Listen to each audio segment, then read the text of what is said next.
Good afternoon. It is 3:01. I'm Joseph Bonanno, live from the Circus Sports at Kentucky Down Studios. The Tennessee Titans were back on the practice field today as they finish up their preparations for the Indianapolis Colts on Sunday at Nissan Stadium. The final injury report, at least for the Titans, is out now, and here's who's on it. Jarvis Brownlee Jr. is questionable. Khalil Mullings is questionable. Bryce Oliver is questionable. L'Jarius Sneed is questionable. And Kevin Zeitler is questionable. Kevin Winston Jr., the rookie safety, is doubtful. And the two Titans who will miss Sunday's game for sure are J.C. Latham, the right tackle, and Tavondre Sweat, the defensive tackle. The Colts side of that injury report has not been released just yet. This weekend, the 15th-ranked Vols host UAB on Saturday at Neyland Stadium. Kickoff for that one is at 11:45 as Mike Keith and Ramon Foster got the call for you. But the Vol Network coverage starts coverage of the game right here on the Zone at 9:15. For our foundation repair and whatever needs, you need to visit ussdn.com. Breaking news at once on your home for the Titans and Vols. This is 104.5 The Zone.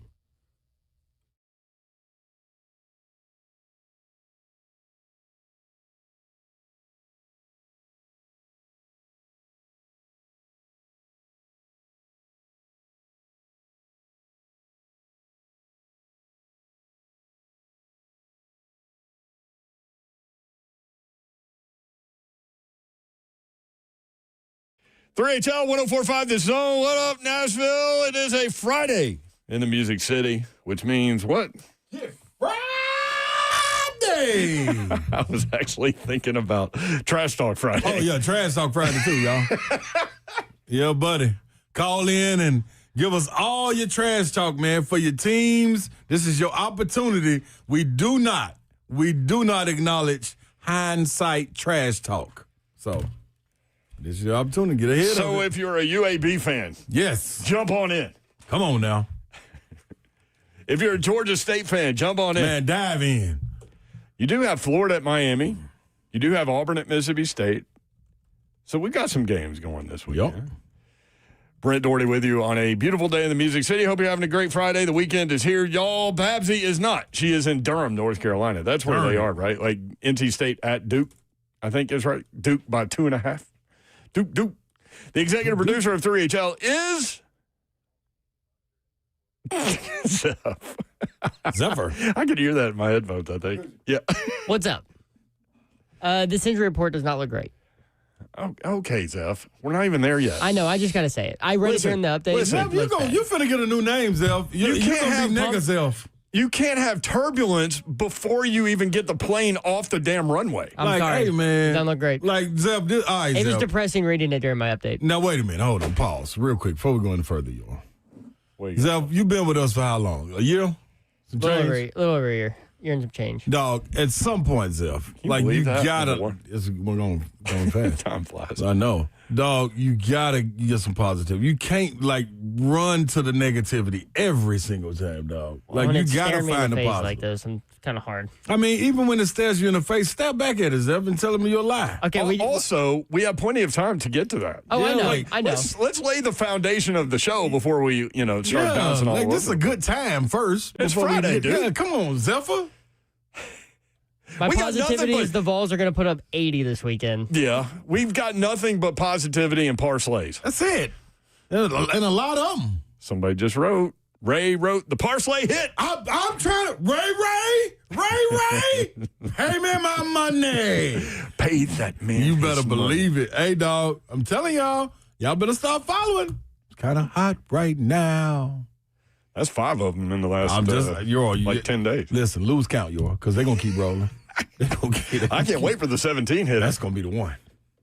And I got a couple sevens. I still sevens. I still haven't done the 17. Oh, you better jump on. You're going to lose. I need to jump on. Out. Not lose, but you're going to lose out on winning.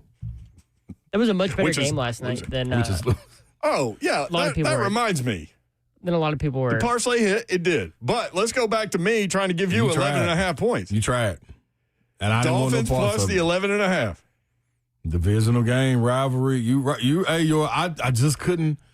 From what Miami had been showing me, I didn't know that Miami was going to step up. But the guy, Deion Dawkins, yeah, he talked about it over and over. He said, I went around the complex telling people all week, Do not listen to the outside noise. Miami is a divisional rival. They're going to play us tough. And they did. You could say the same thing about the Titans with the Colts. Yes. Slay Dog is here. You're absolutely right. I'm just throwing like slurs, and not even curveballs, like slider curves. I'm with it. At you. I am with it. Zach Lyons on YouTube. As the president of positivity, I decree Friday, Zeph has to be positive about the Titans for the first 2 hours. I like that, Zach. I like that, Lyons. Ding, ding. Lyons he said he was the president. Oh, darn, say it right there.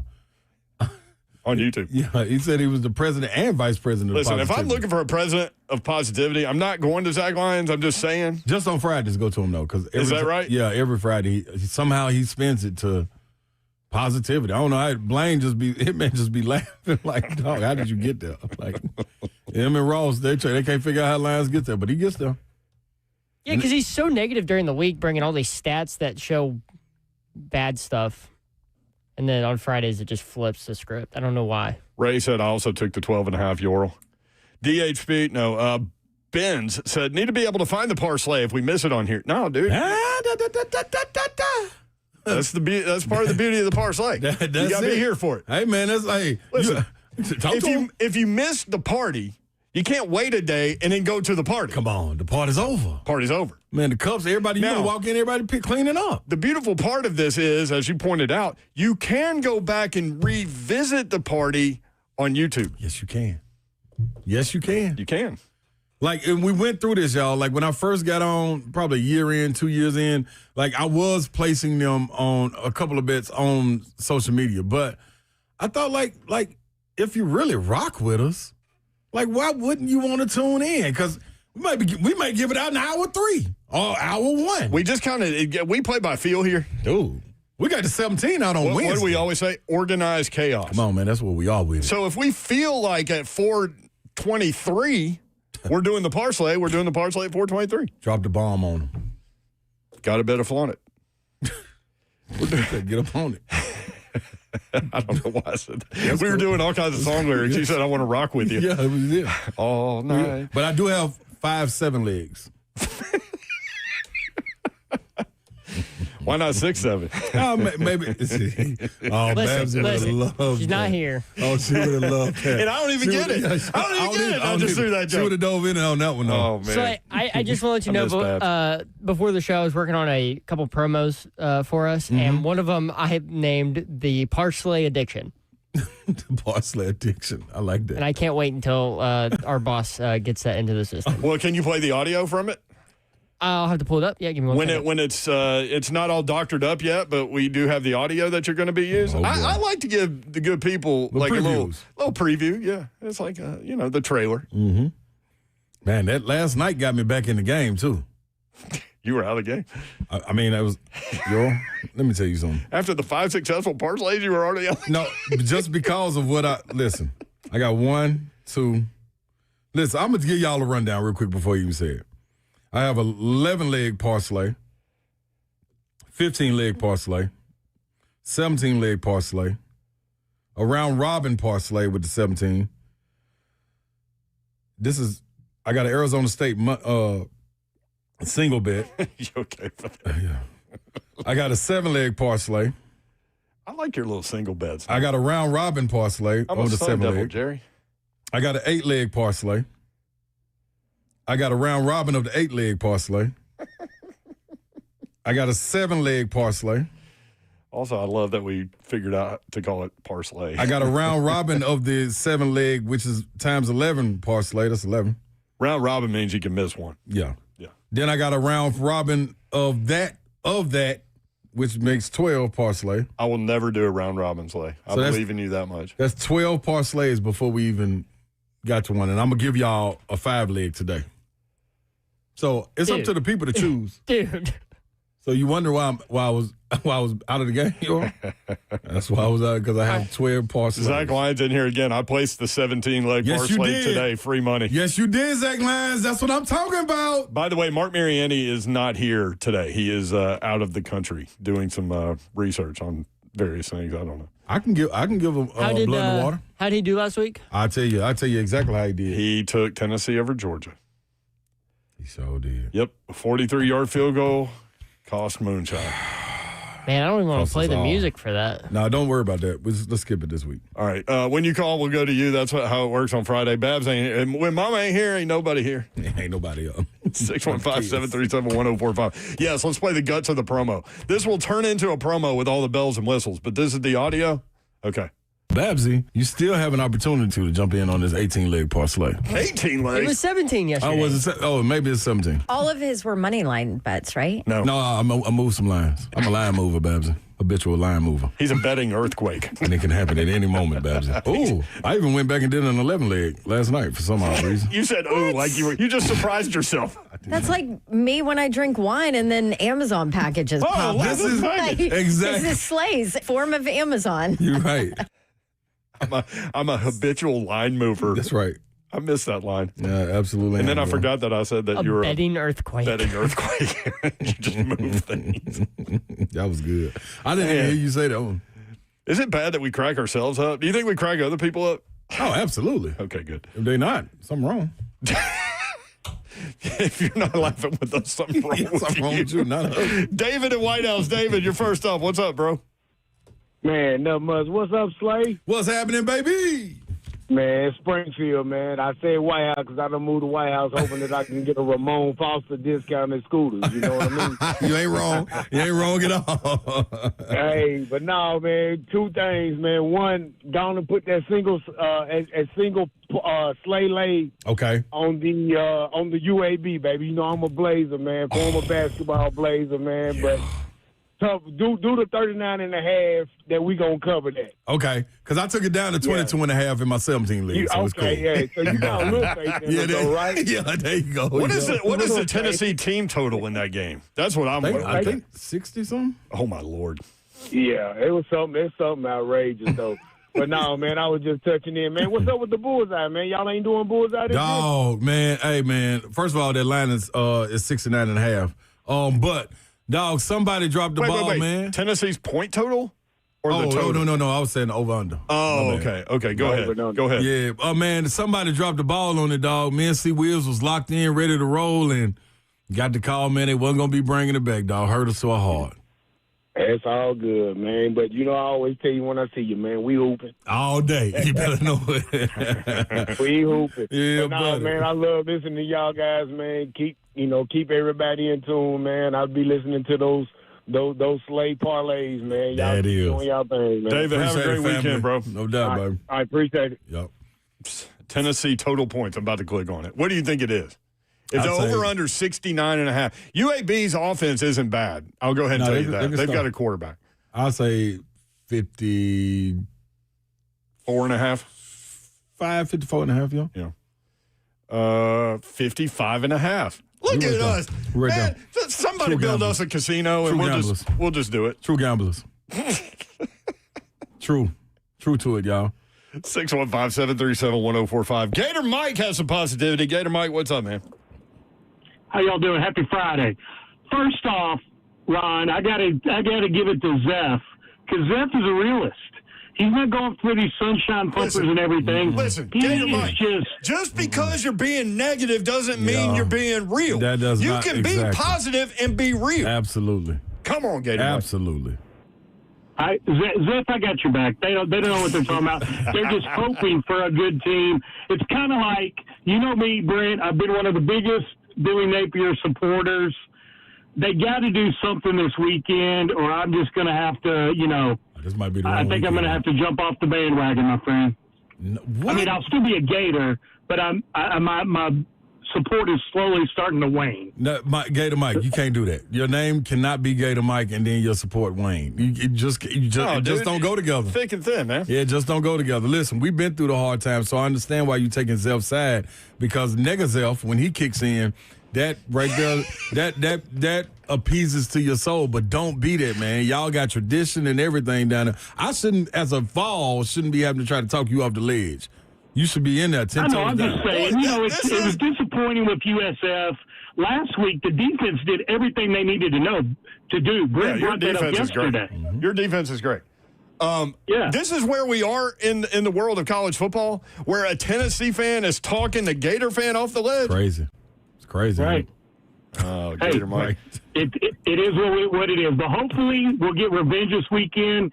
Since they beat us last year at home, we can go in and ruin their season. Back against the wall mentality, which seems weird saying, 3 games into a season, but we'll see what happens. So, anyways, I just want to check in with y'all. Happy Friday. Go Vols. I know you got UAB, so you ain't got nothing to worry about, Ron. Oh, and also shout out Vernon Maxwell. Yes, sir. Did you see that, Ron? I sent you? That was beautiful. Vernon Maxwell back in good graces. what do you call it? Good terms with the university. So all-time leading scorer, back with it. Yep. That is What happened dope, there? I know nothing about that. So I love Vernon Maxwell because I was a Rockets fan. all of his stats wasn't added to the record books. They kept it out.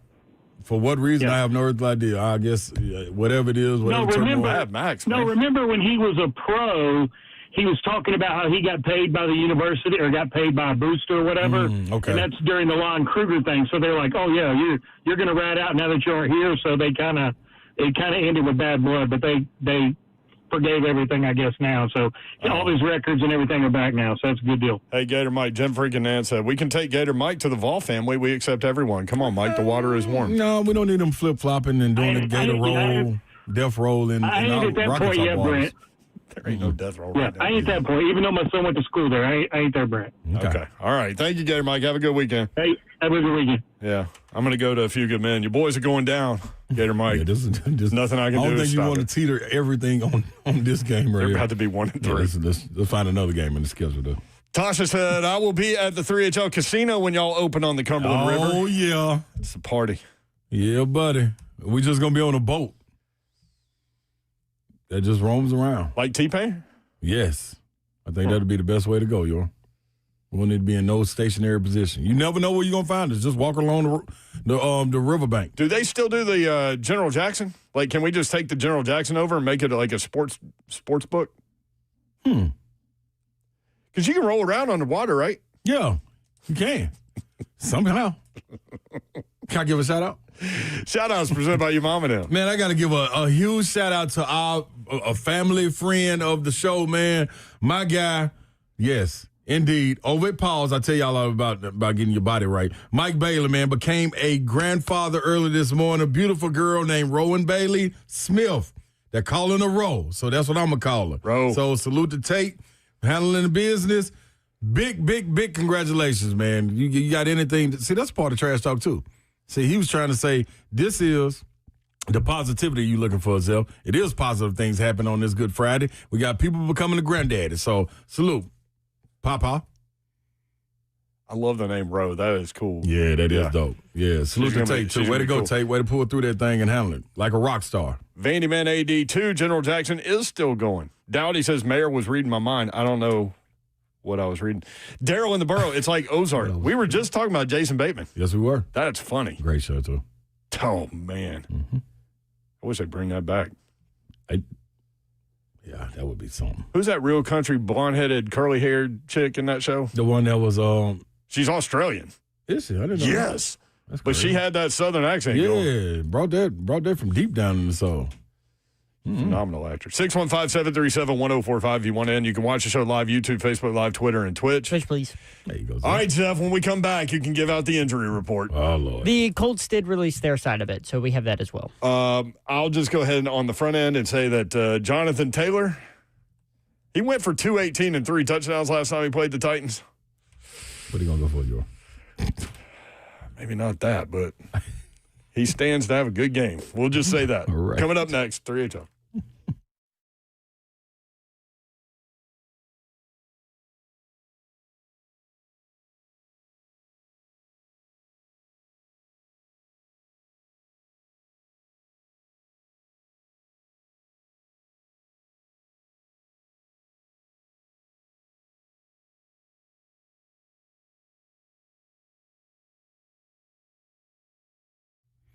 What's happening, good people? Brentwood Jewelry is coming to you live and direct with exceptional style and exceptional deals every single day for over 50 years. Get on your handheld device and go check them out. You can just go to BrentwoodJewelry.com and just go over everything that they got right there. It's better to go in person, and if you were going in person, you would go to 7012 Church Street East, right there in the heart of Brentwood, just off Franklin Road, whether it comes to engagements, watches, whatever it may be. Heirlooms that you want to get shined up, you want to pass them down. You're like, you know what? I love for my son's son to have this, or daughter. Whatever it is, niece, you can get it all taken care of.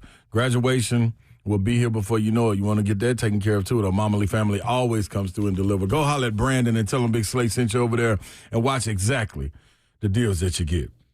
When it comes to watches, you know they're the premier timepiece dealer right here in Nashville. So whether it's fine pre-owned Rolexes, whether it's Hamilton watch line, they do not miss. They're always on point. All you got to do is go over there. It's been happening for 50 years. Why would it stop now? It is BrentwoodJewelry.com. You know how life can change in an instant? A car wreck can throw everything off. Your job, your bills, your peace of mind, basically your entire life. Got a solution for you. Our good friends at Bart Durham Injury Law are there to help you out. Blair Durham's number is 615-242-9000. Get that number into your phone right now just in case something happens. You will be able to contact him quickly, and you can do it this way. 615-242-9000. Marine veteran Blair Durham and his team have been fighting for folks in Tennessee for years, making sure insurance companies pay up, pay the way they're supposed to, pay how much they're supposed to, when they're supposed to, all of those things. No upfront costs, no waiting around, just real people making sure you get what you deserve. 615-242-9000. Again, that's Blair Durham's number. If you've been injured, don't wait. Call BDIL, Bart Durham Injury Law, 615-242-9000. That's 615-242-9000. They're here 24/7 and ready to fight for you.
Damn, Slay.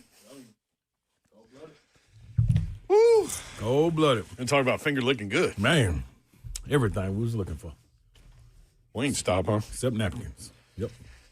Buy one, get Baby. one. Man. That's a win I'm for me glad and they Seth. did now. I'm glad they did. Because if you just had 10 of those things, you ain't giving them up. It would have been a little wrestling match in here. 615-737-1045. Zeph has the injury report. And one guy that's on it is going to potentially cause some problems in the form of JT, Jonathan Taylor. 218 and 3 touchdowns last December against the Titans. 38-30 win. Here we go, Jim. He leads the NFL in rushing.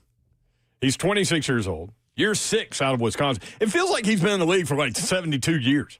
He's been injured a lot, too, so he ain't got a lot of tread on the tires. It's funny that you say that. He has only played, that was my next note, he has only played every game in one season. Yep. And last year, he had 1,431 yards and 11 touchdowns. This man missed 3 games. Animal dog. All right, hit us. Zeph. Come on with it, Zeph. Who are you starting with? Titans or Colts? I'm going to start with the Colts. X, hang tight. X and Lebanon is going to be next up. X, hang tight. Okay, I'm going to start with the Colts. So they don't have anybody who's been declared out today. They have 2 players who are questionable. Cornerback Charvarius Ward with a concussion. He did practice all week, though, but he is still listed as questionable. And rookie tight end Tyler Warren with that toe injury. Limited the last 2 days, did not practice on Wednesday. He is listed as questionable. But I saw a video of a doctor who I guess does NFL injury reports. I was going to say, on Twitter. You watch doctor videos? Yeah. But he basically was like describing the Tyler Warren turf toe injury and basically said, yeah, he'll be about 85, 90%. Until somebody stomps on that foot. That's the problem. If I'm a player and I have a toe injury and y'all putting it out there that I have a toe injury, because 100% somebody's going to be like, whoops. Yeah.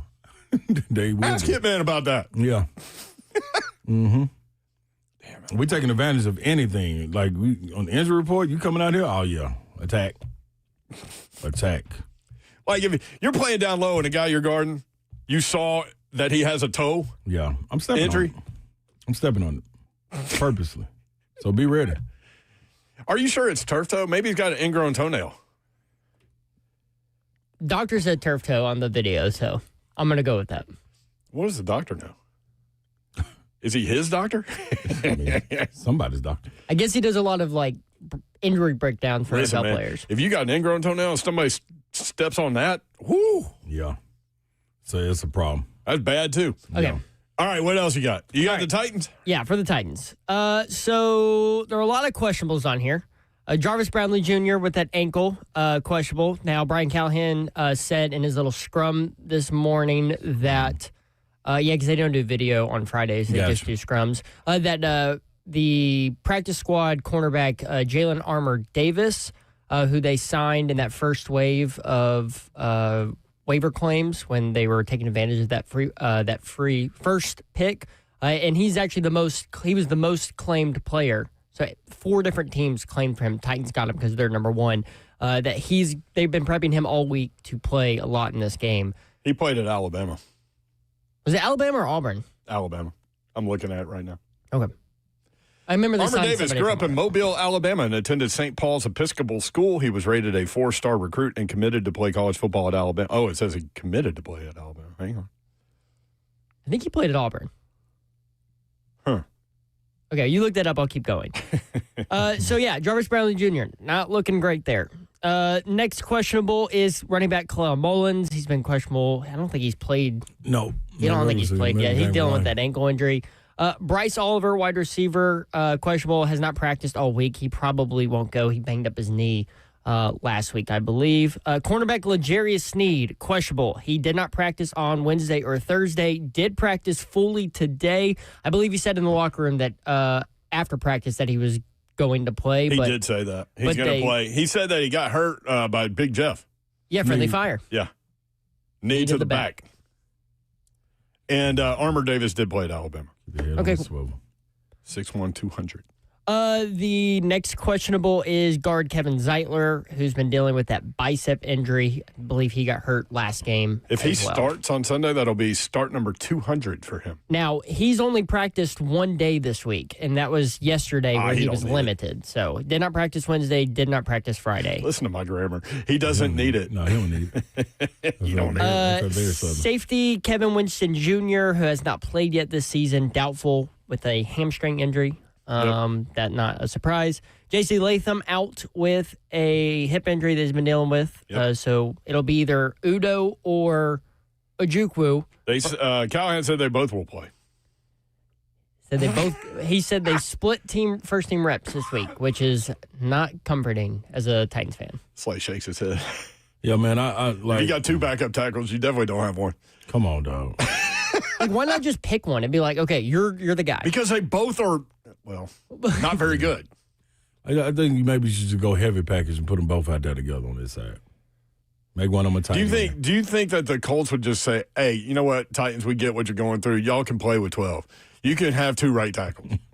I still don't think it'd be enough. That would be so bold. I would love for somebody to come out and say that. Would they win if they played with two right tackles? Like if they just declined every penalty for the extra man on the field? I would hope. Two can equal one. That's what I wish that Tennessee and Alabama would do. I wish that Tennessee and Alabama would do what UCLA and USC does, and they both wear their home colors in every game. The crimson and the orange, that would be so sweet, and just decline the penalty at the beginning. That's dope. I just don't know what. I've been on that for a while. That and fall forward and, spring forward and never come back. Stay there. Never fall back. Yeah. Because, y'all, it's about to be dark at 4:30. Right. That's about to happen. Yeah. About to be here. Get your lights, the headlights fixed. All right, you ready for the last Titan? Yeah, I think we all know. Yeah. Based on my little hints. Big defensive tackle Tavondre Sweat, who's been limited all week, did not practice Friday, dealing with an ankle injury. He has been listed as out. Now, he told reporters in the locker room yesterday that it was up to him if he plays Sunday. Looks like he's changed his mind on that one. So, Jonathan Taylor, last week in the 29-28 win over Denver, Taylor, against that defense that we hyped up, everybody did. Yep. 25 carries, 165 yards. He also had 2 receptions for 50. So 215 total yards. He also had a receiving touchdown. He did have 218 and 3 scores against the Titans last year in December. Titans have given up 151 rush yards to Denver and 149 rush yards to the Rams. That's going to be a problem. Yeah, we got. Because Big Jeff will get double teamed on every play, Yep. which is what happened last week. Like you have the opportunity is there, man. Somebody got to step up on both sides of the ball too. This ain't even just one side. Both sides of the ball, man. Like we can't go down this path again. Let me go look at the schedule again. See, I told you, Zeph, that when you did the depth chart and the injury report, that it would take a little bit of a negative turn. We just needed to breathe a little bit. Yeah. And now we have plenty of time to breathe through the rest of the show. Then we're going back-to-back divisional games. Colts at Texans. Cardinals will look good. Raiders, we got Micah. It's at Las Vegas. Are the Cardinals one of those 2-0 teams that are like a liar after the first? It don't even matter because we're a liar.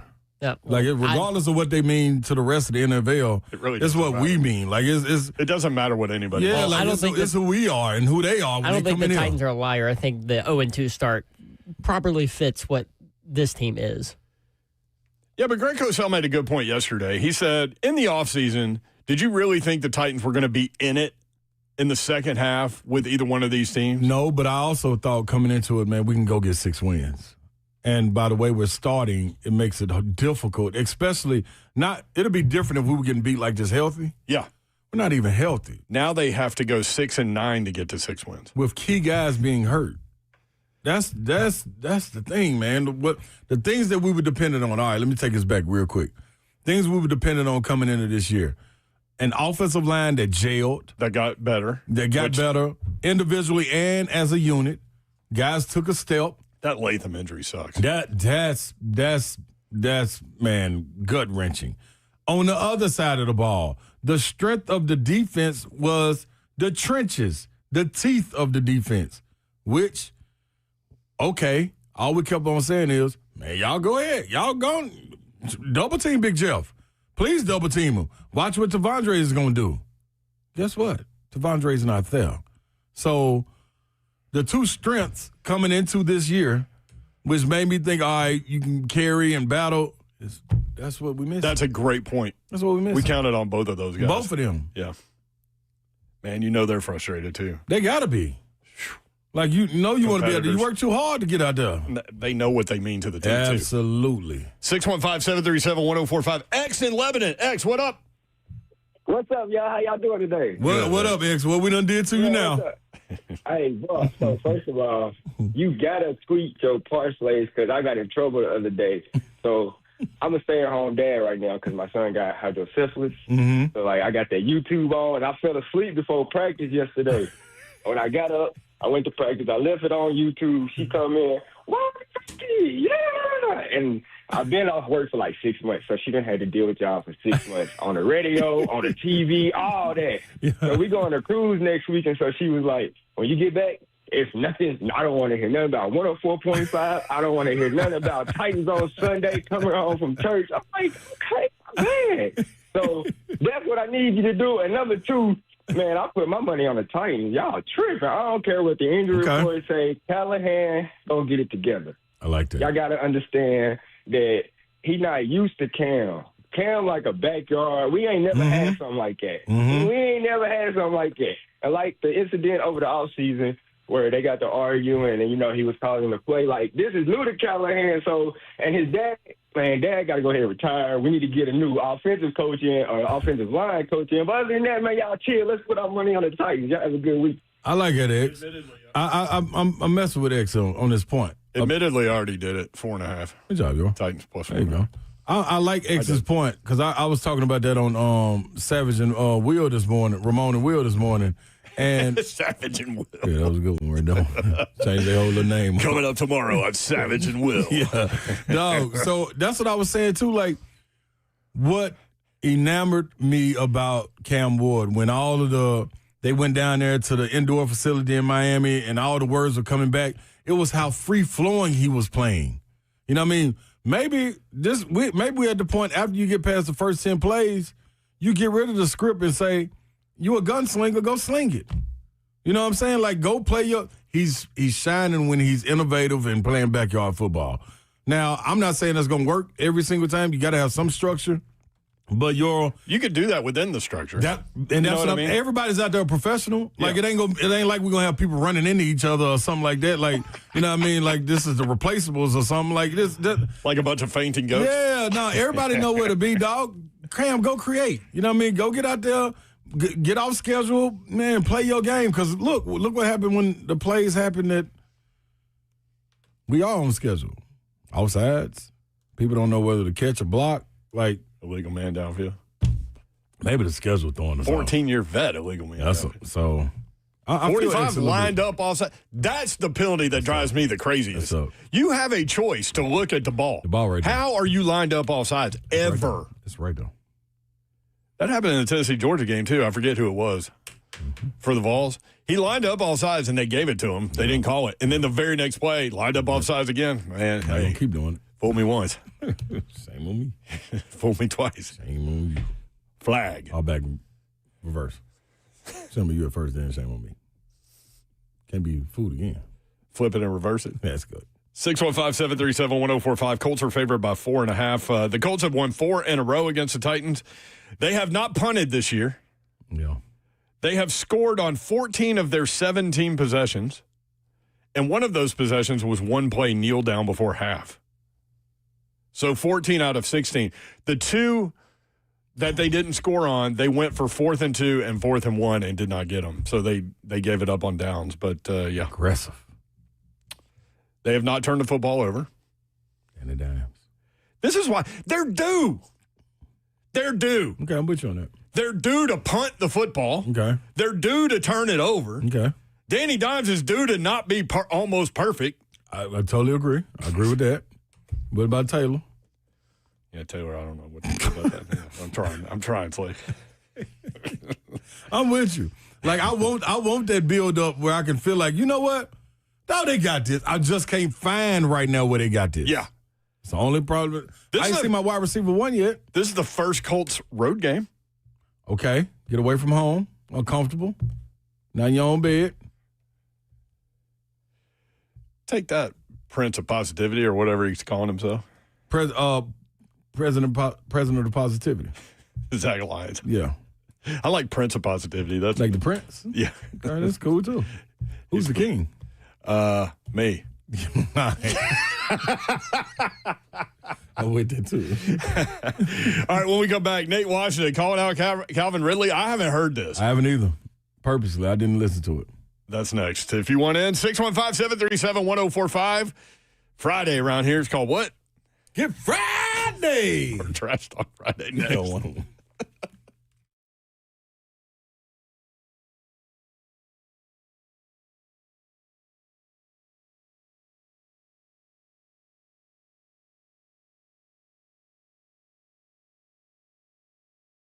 What's happening, y'all? Your favorite time of year is here. Seasons are changing, football is in full swing, and families are making holiday plans. Speaking of family, check this out. Growing up in the Nashville area is where my love for Shoney started. Me and the family used to go over there all the time because guess why? Kids used to eat free there. Yeah, I used to make my own little lemonade and everything. Give me a little bowl of lemons, give me some sweet and low, and go to work. Now, growing up on Shoney's breakfast, lunch, and dinner, you can do the exact same thing. It's always delicious. The dishes at any time of the day fit for any craving, from all you care to eat fresh food bar to a delicious meal from Shoney's extensive menu. Whether that's the Slim Jim sandwich, the All-American burger, baked spaghetti that they got, breakfast is served all day long. Don't forget to get that world-famous hot fudge cake, though. That's my favorite. Plus, if you're on the go with the kids, sports, and school events this busy season, you can let Shoney's do the cooking. Just take it all to go or place an order for delivery on Shoney's.com, whatever fits your busy schedule. Hit up any Shoney's, one of the 4 locations in Middle Tennessee, Clarksville, Dixon, Lebanon, and on Donaldson Pike in Nashville. It's Shoney's. Let's eat. It is football season, which means it is snack season as well. Do it the right way. I mean, it's always snack season, right? But when you're watching games, maybe you get nervous. Maybe you get a little anxiety. Maybe you start nibbling on some things, and you need to make sure you have Daisy French Onion Dip and Daisy Ranch Dip. They are absolutely game changers. You need to snack the right way, and you can do that with Daisy French Onion Dip and Daisy Ranch Dip. You can find them at any grocery store, and like I said, they're game changers. These are as delicious as homemade dips, and they're made with real herbs and spices and other ingredients that you would find in your own kitchen. Very flavorful. Look for Daisy French Onion Dip at a grocery store near you. I know you probably have the TV set up correct, but you need to have that snack game correct as well, especially if you're having people over. You can't have chips without dip. Having said that, choose the best dip. Daisy French Onion Dip is the best. It's so great and the perfect complement to all of the games that you will be watching. Daisy French Onion Dip at all grocery stores.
3HL 1045, this is Zone. Brent Doherty, Ron Slay with you. Babsy will be back next week. She is in Durham, North Carolina. NC State at Duke. Duke, a 2.5-point favorite. You can check her out on Saturday on the sideline of that game. I think it's is it at noon? It's early because I think she get to get back. Yeah. Yep. I think it's at noon on yep. ESPN2. You can watch the show live, YouTube, Facebook Live, Twitter, and Twitch. Twitch, please. Tony says, my bold prediction, Cam Ward helps us win our first game of the season this Sunday against the Colts. I'm game for that. I'm game for it. Let it happen, please. We'll get to Nate Washington at 4 o'clock. Let's talk a little high school football. Our guy Garth Bolden, the High School Power Hour, coming up tonight. Right, Garth? Tonight, 9 to 11? 9 to 11. You're right, Brent. We got the late show. You're right. I love it. I love it. And I love the fact that you guys are on the air at 104.5 The Zone, shining a light on these coaches and players and these kids and their families and all those things. I know you enjoy it. We're glad to be there. Yeah, it's a lot of fun. Last week was our second live show, and so we're getting used to being in the live scene like you guys because we've had all the delays, the recordings because of Titans football and whatnot. So, yeah, we're getting adjusted to it. Mm-hmm. What are some of the big games coming up tonight, Garth? Well, the first one that we need to take a look at is Baylor at CPA.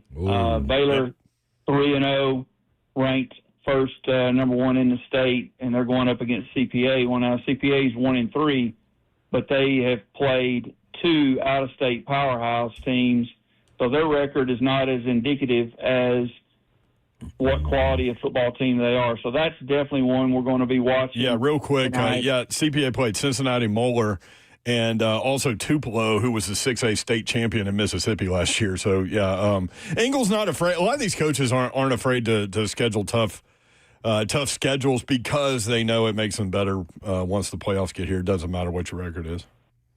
You're exactly right. And tonight is the prime example of why he's doing it. I mean, you're going up against Baylor, and, since they got moved up this year in their classification, this is the true test of how they're going to measure up. I think they're going to be fine, but, there's a lot of talent on both sides of the football there. So that one will definitely be a fun one to watch. Would that be the one that you circle on the calendar, like this is the matchup we got this week, or what's one that's flying under the radar, Garth? Well, the one that's really flying off the radar that actually has some interest to you, Slay, is East Robertson, who's 4-0, at Kirkwood, who's 4-0. Yeah. Because you've got two future Volunteers that are playing in that game. Yeah. You've got Kamari Blair, an offensive tackle for Kirkwood, and then you've got Zach Groves from East Robertson that's a defensive end, and both of them have committed to UT. So that game right there, you got two unbeaten teams at 4-0 going against each other tonight. Is that in Clarksville? I think that one's one that's flying under the radar, to be honest with you.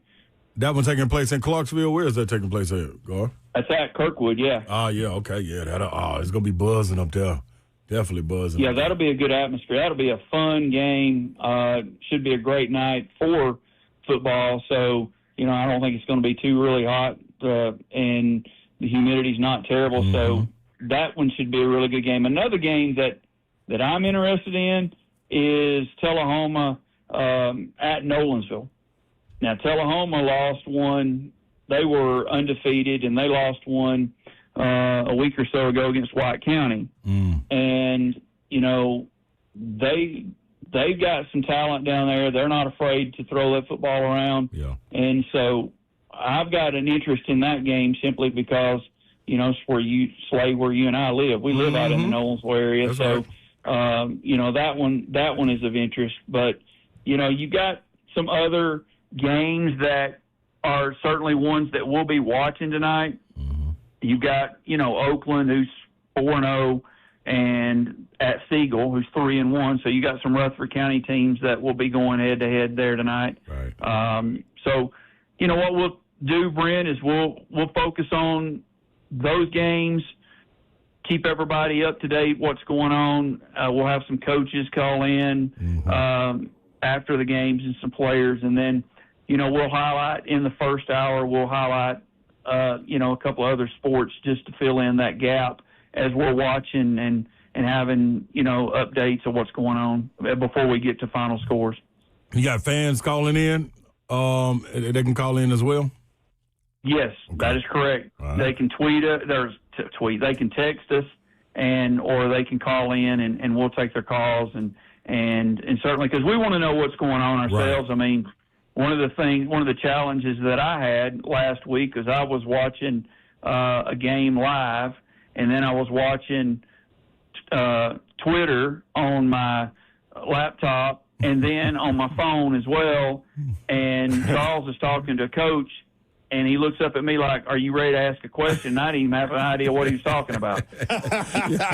Hey, boy, there's a lot going on, isn't there? buddy. Especially at that time. I'm not going to lie. It is an adjustment. We're doing it on the fly since our other show's live. On Monday nights. We're live on that show, so it's a little bit different when you're having to deal with call-ins. Yeah, that's true. High School Power Hour, Garth Bolden and Charles Pulliam, 9 to 11 tonight. Check them out, and if you got a score when you're leaving the game, let them know, and they will talk about it. Thank you, Garth. Good to hear from you, man. Real quick though, before you go, who was somebody that that you guys would highlight? Because I know you guys like to do players of the week and things. Like, who was somebody that highlighted from last week? We've got the quarterback from Page. Okay. That we're highlighting this week. What a great program. He's been having a fantastic season. I said this on air last week, and I'll say it again on 104.5 3HL. When Coach Rathbone talks about the status of his quarterback at this stage of the season being better than all of last season, then, that's saying something because he just doesn't talk like that. But they throw the football around, and, that's who we're highlighting this week. Gotcha. All right. Love it, Garth. Thank you, man. Appreciate you. Hey, guys, thank y'all. Slay, lay off the Shoney's. I call in, and what am I hearing? I'm hearing you talk about a hot fudge sundae. I got to keep my figure. That helped me keep my figure, Garth. If you brought food in today, you better leave some for me and Charles tonight. Because the last time I was there, you had Dunkin' Donuts. I got you. It'll be some wings in the kitchen. I got you. All right, guys. Y'all have a good evening. Thank you, Garth. Appreciate it. 9 to 11, High School Power Hour coming up tonight. Yeah, buddy. Definitely appreciate that. Yeah, Paige, man. They just roll. And keep it Remember rolling. Eric Hazard last year showed up at Buffalo Wild Wings with us, and he's at Louisville now, and they got a lot of players over there. They got a hell of a program over there, man. They do. 615-737-1045. You want in. When we come back, we will hear from Nate Washington next on 1045 The Zone.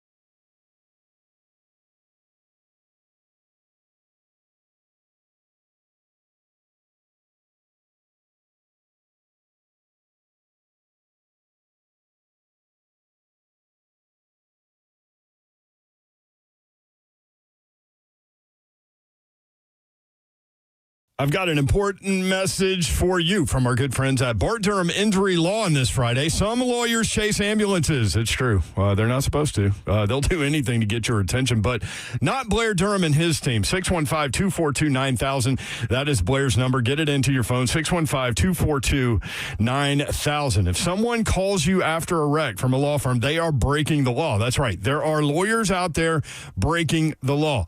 Marine veteran Blair and his team at Bart Durham Injury Law do not play those games. 615-242-9000. When you make that call, they answer. They're local, trusted, and ready to fight for you. No gimmicks, just a team that is on your side from the start. Again, 615-242-9000. So if you or someone you love is ever in a wreck, remember Blair's number or simply put it in your phone like I suggest. 615-242-9000. Local, trusted, ready to fight for you. 615-242-9000. Want to tell you guys about Zero Res. Get insanely clean carpets from Zero Res. And right now, they got an awesome September special going on. You know what? It's crazy. I just had one of my neighbors reach out on the Facebook page, on the neighborhood page, and say, hey, I need somewhere that doesn't have harsh chemicals. I said, I got you. It's Zero Res. Right now, 3 rooms of carpet clean for $139 plus a hallway, or $129 for 2 rooms and stairs cleaned. How about that? Here's your phone number, 615-535-9376. No harsh chemicals. They clean with special water. Book online at Zero Res, that's a Z, ZeroResNashville.com.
Good afternoon. It's 4:02. I'm Joe Spinano, live from the Circus Sports at Kentucky Downs Studios. The Titans wrapped up their practices as they prepare for the Colts on Sunday. The final injury report for both teams is out. And here's how it looks. For the Titans, who is out, that is J.C. Latham and T'Vondre Sweat. They will not play on Sunday. Cornerback Jarvis Brownlee Jr., running back Khalil Mullins, wide receiver Bryce Oliver, cornerback L'Jarius Sneed, and guard Kevin Zeitler are questionable. Kevin Winston Jr., the rookie safety, is doubtful. For the Colts, just two players have a designation for Sunday's game. That is cornerback Travarius Ward, who is questionable with a concussion. He has practiced all week, however. And first-round rookie tight end Tyler Warren is questionable with that toe injury he's dealing with. Kickoff for Titans Colts is Sunday at noon. Kickoff on the Zone starts at 9 with the league company countdown to kickoff. This weekend, the 15th ranked Vols host UAB on Saturday at Neyland Stadium. Kickoff for that one, 11:45. Mike Keith and Ramon Foster on the call. The Vol Network coverage of the game starts right here on the Zone at 9:15. For your foundation repair, one of our needs, you need to visit USSTN.com. Breaking news at once on your home with Titans and Balls. This is 104.5 The Zone.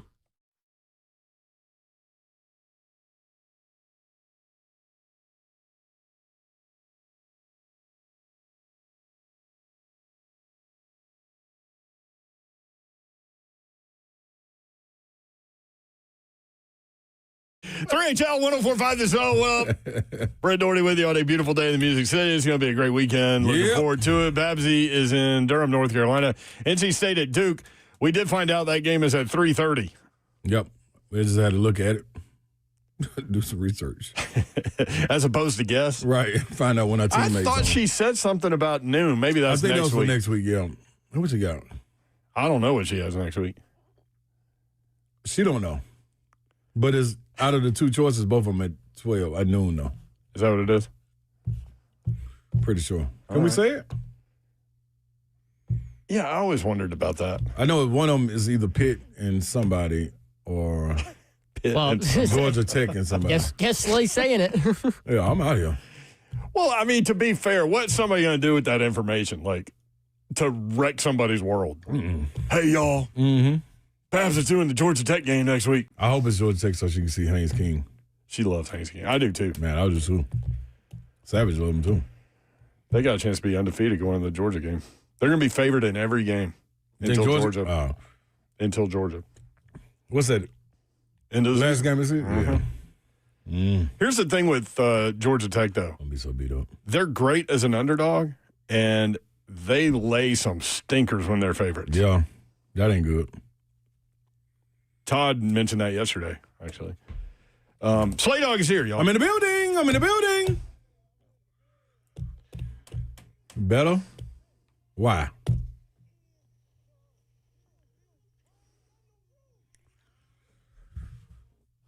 I think we're going to have to get another intro. Think so? Yeah, because I can't say it. Oh, yeah. Until they start, but maybe Monday. Is the roof, like, cracked at least? You know how you could crack your sunroof? Nope. I don't know why anyone would do that, but... Yoro, we have a... I either open it or don't open it. I'm not cracking it. It ain't even translucent. I like the tilt, though. You don't like the tilt? Mm-mm. I like the tilt. Like we crack give the it to me all or tilt. give me nothing. All right. Well, that's why you don't get no roof right now. Give me liberty or give me death. That's the reason. I want to take the roof off, but I'm waiting on the Titans to allow me. Can you take the roof off of the balls? I would have took them off. I would have took it off for Saturday, for bad Saturday. 55.5 is the point total points, for Tennessee. That's a lot of points. Against UAB. I got some info on that game. Do you want some? Give me some. Vols are wearing orange jerseys and orange pants. They actually, in their tweet, used the word britches. I think they stole that from Jim Wyatt. Now, what's the name said there, remember? Trey Smith. Trey Smith. Orange britches. That's right. Mm-hmm. UAB on third down defense, 132 in America. The Fighting Trent Dilfers are going down. Your boys are going down, Danny. 132, Euro? Out of, I think there are 132 teams. Wow. Opponents are converting on third down against UAB 57.5% third down. Third and 19, we going, baby. We getting this. We getting this all day long. Hey, Have another play ready. Yeah, punter, don't warm up. We ready to roll. UAB in red zone defense is 102 in America. Golly. Opponents have scored on every trip into the red zone. Stop it, Yor. Stop it. Let me go look at who they played. They actually won last week. I think they beat Kent State. Oh, and Kent State played Florida State, and that line is 44.5. Joey Aguilar is completing 66.3% of his passes, 906 yards in 3 games, 9 touchdowns, 2 interceptions. Wide receiver Chris Brazel. Zest boy. I'm starting the Biletnikoff train. 20 receptions in 3 games. That's 364 yards, 5 touchdowns. Getting some work done. Has already eclipsed his totals from all of last year, including a playoff game. Why wouldn't he? Yeah. I mean, better quarterback. Sorry, I didn't say that. No, that's true. That's true. And he put in the work this summer, too. I think the way to put that is better fit for Heupel's system. Yeah, that's what I meant. Yeah. Is Aguilar. And that's what we didn't know in the offseason. And it's pretty remarkable, though, because the guy's been there for, 4 months? Yeah. He got there in May. Yeah. But Browser got to put some of that on him, too.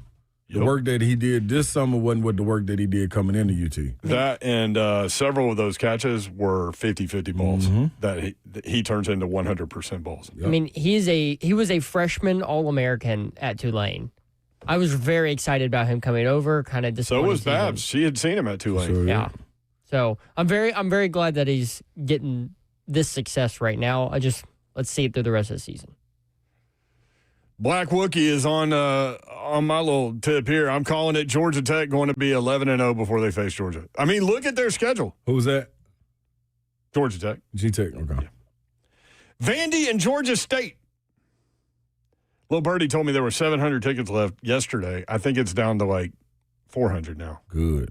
Vandy's selling tickets. Number 20, Vandy, is a 28.5-point favorite over Georgia State.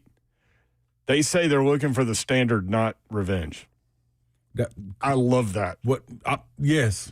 All day. Bring that. Yep. That's what Clark Lee said. Man, set that on the mountain. We'll notice that every day before we go out the door. 6:30 p.m. ESPNU. Georgia State is bad on third down D2. They are 114th in the country on third down defense. Meanwhile, Vanderbilt is number 10 in the country on third down offense. Have a day, Diego. Vandy is +4 in turnover ratio. Georgia State has a penalty issue, 81 yards per game in penalties. Yes, on board well. Quarterback Diego Pavia, 73.5% completion percentage, 645 through the air, 7 touchdowns, 2 interceptions. Running back Cedric Alexander, 5.6 yards per carry, 3 touchdowns. Trey Richardson, the wide receiver, 12 receptions, 162 yards and a touchdown. Vandy hosts Utah State next week. Utah State is 2-1. Trash. With wins over UTEP and the Air Force. They lost to Texas A&M 44-22. They did score 22 points at Texas A&M. Then Alabama on the road. I worry about that little Utah State thing. I think Vandy will win, but I'm a little worried about it because Bama's next. Yeah. For some reason, I don't get that with Clark Lee's teams. Yeah. Now, I know it's bound to happen. Like, at some point. It's bound to happen something like this. That's the way of the sport, especially, I wouldn't say amateur sports, but they're paid. So, at this level of sport, like, you have letdowns. You have letdowns. It's nothing you ain't trying to have a letdown. It just happens sometimes. So, I think that line should have been a lot higher. 28.5. It should have been like 34. So, you like Vandy in the points? Oh, yeah. Even though I took it down, so. I want to hear about Nate Washington, what he had to say about Calvin Ridley. Let's hear it. Nate is a weekly guest on the Buck Rising show with Buck, Lucas, and Bert. Big Boss Bert.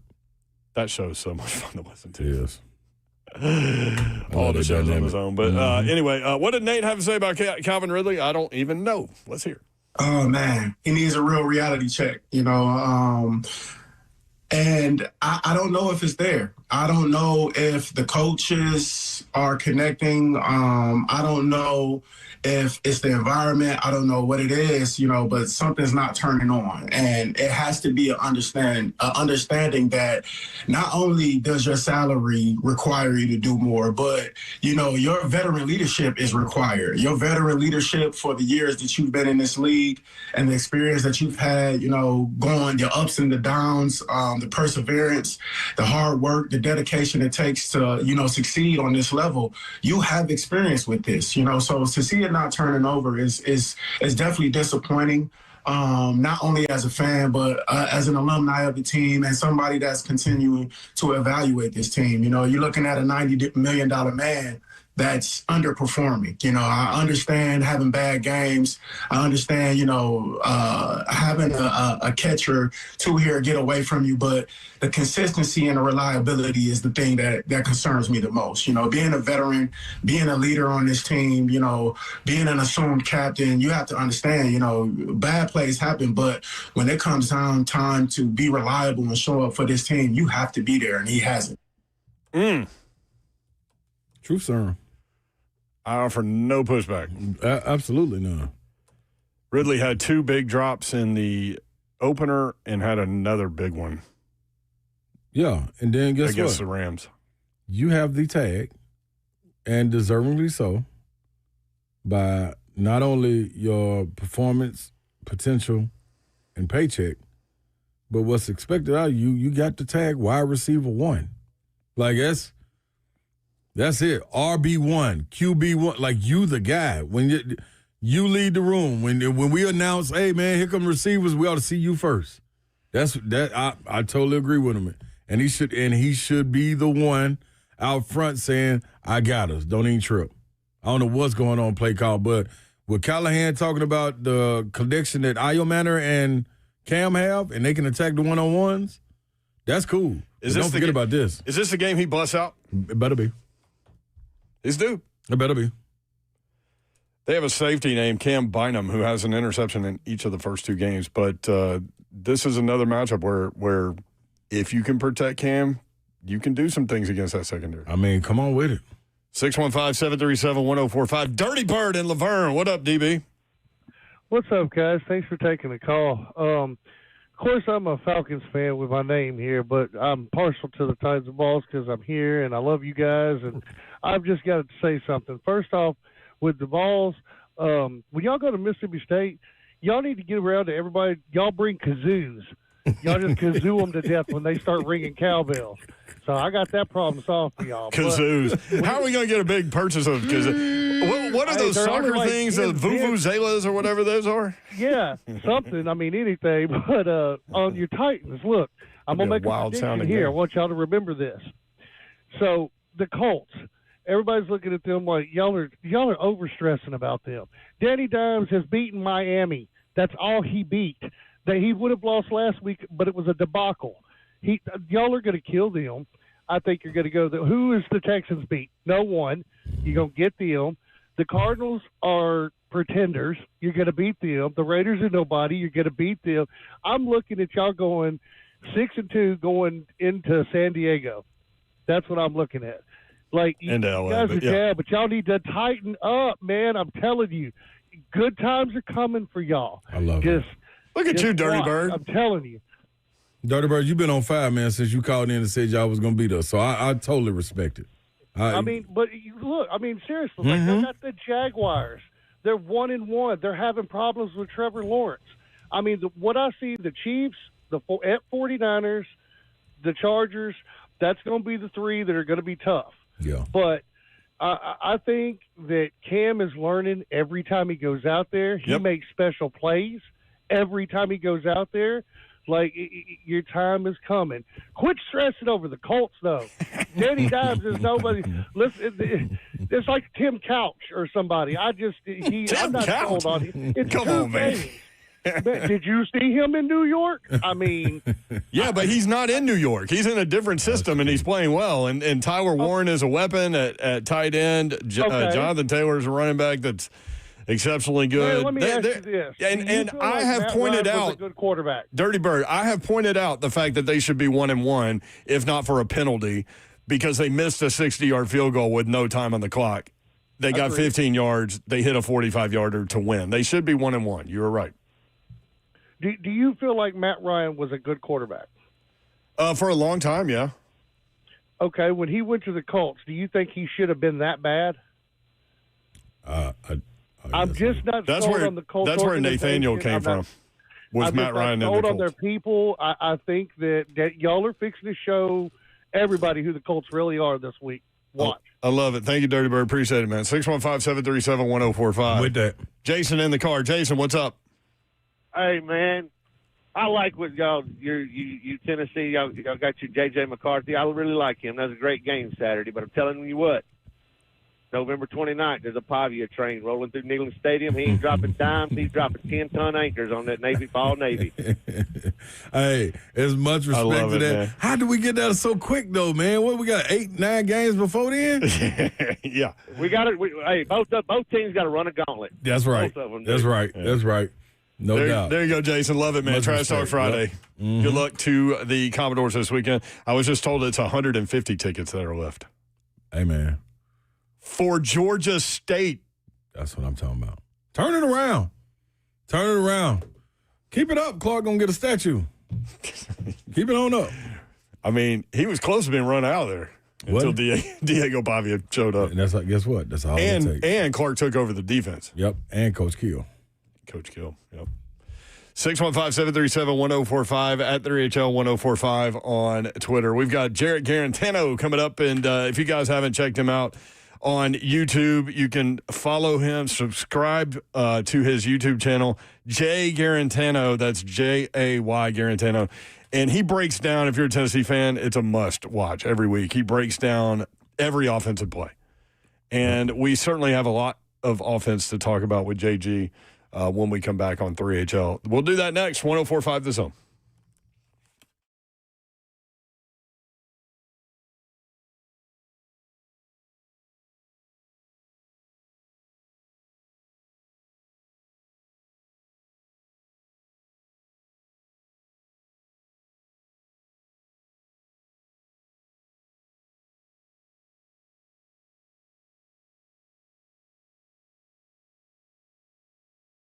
What's happening, y'all? I got a surprise for everybody. You know, today is the last day of summer. Yep, it is.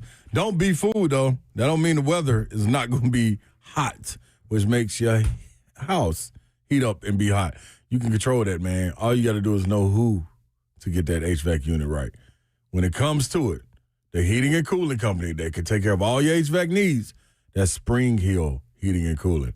Go to springhillac.com, line up your appointment today, and understand that when you get them out, yes, it's going to be top-notch. They offer 72-month no-interest financing with approved credit, and if you called another company about your unit and not sure if you agree, Spring Hill comes in and gives you free second opinions. Who else want to put their name on the line like that?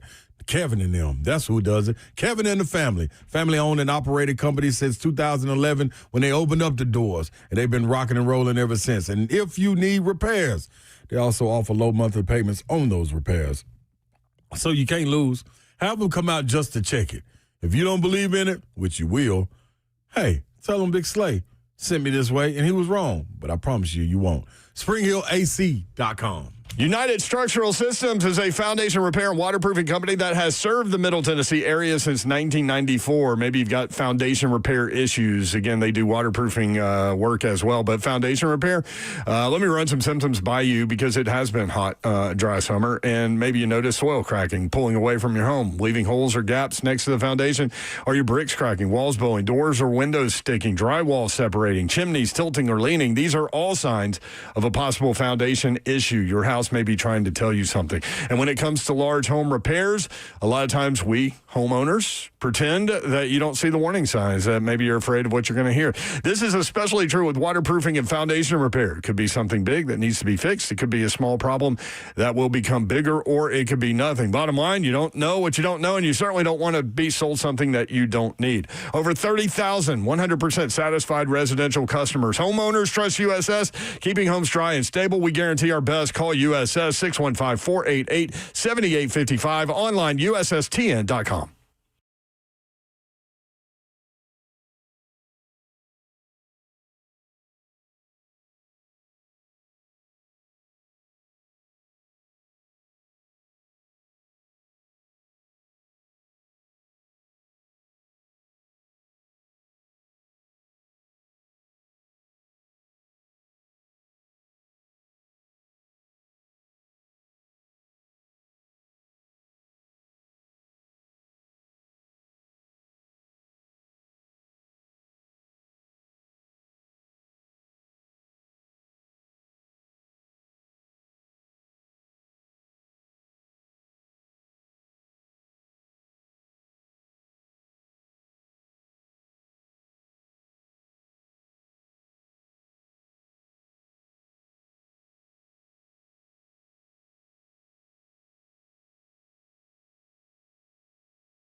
3HL 104.5 The Zone. Brent Doherty, Ross Slay with you on 104.5 The Zone. What just happened? No, I don't know what you got going on. But you were right. It was just kind of wild. I like chicken fried rice. Well, Van helps keep this building looking great, and he was in here, and he's from, where's he from? Myanmar? It used to be Burma. Mm-hmm. Anyway, I was like, what kind of food do you like to eat, Van? And you call him Minivan, which is funny. He starts yelling, mini. But he said he likes to eat rice. Morning, noon, night, rice. And he said you could put stuff in it. And I said, I like chicken fried rice, and then put my headphones on. And then y'all looked at me like I was crazy. What's wrong with chicken fried rice? No, it was perfect. He was just talking about mixing different proteins, like chicken and rice, steak and rice. Yeah. You like chicken fried rice. Yeah, me too. Okay. Jerry Garantano joins us every Friday to break down Tennessee offensive film. And JG, what's up, man? What's up, fellas? How you guys doing? Doing well, baby. Brother. Lot to talk about with regard to Tennessee's offensive performance against Georgia, and you didn't get the result that we wanted, but from a Tennessee perspective, but man, they played well offensively. And JG, if you'd have told me before, first off, JG, where are you at in the car? No, I'm at a high school football game. I'm watching I'm watching my cousin. That's why I couldn't Zoom with you guys. So I'm watching my cousin right now play football. I'm being a good big cousin. And now they're playing they just blast the all you do is win. I'm like, oh man. No, that's cool. See, I was gonna blow right past him. So I was like, no, man. No, we got to find out where he is. We got background music. That's cool. I'm watching my cousin. He's nothing like me. He's actually good. He's actually good for the people listening. Stop, dude. Does he play quarterback? No, I wish. He's completely different. He's linebacker and he's playing offensive guard. He goes both ways, small town high school. Yeah, buddy. Nothing like trying to be a big cousin. So I love it. Well, all they're doing is winning out here. Apparently, right? that's what I hear. I love it. JG, you can subscribe to his YouTube channel if you're a Tennessee fan. You'll love it. I'm telling you. JG breaks down all of the offensive plays from the previous game, and Jay Garantano is the YouTube channel. You can also follow him on X there. So I started to say, but if you'd have told me in the offseason when we're all trying to figure out what Joey Aguilar is, and now they call him Swagular, which is hilarious. But there's no way in the offseason you would have said, hey, man, Tennessee's going to score 41 on Georgia. I would have thought you were crazy and that you needed medication. You would have probably laughed, right? Yeah. Even going into this one, though we played really well in the first 2 weeks offensively, I was hoping that we scored just 20, right? I thought just scoring 20 if we kept it a low-scoring game. We went out there and scored 41.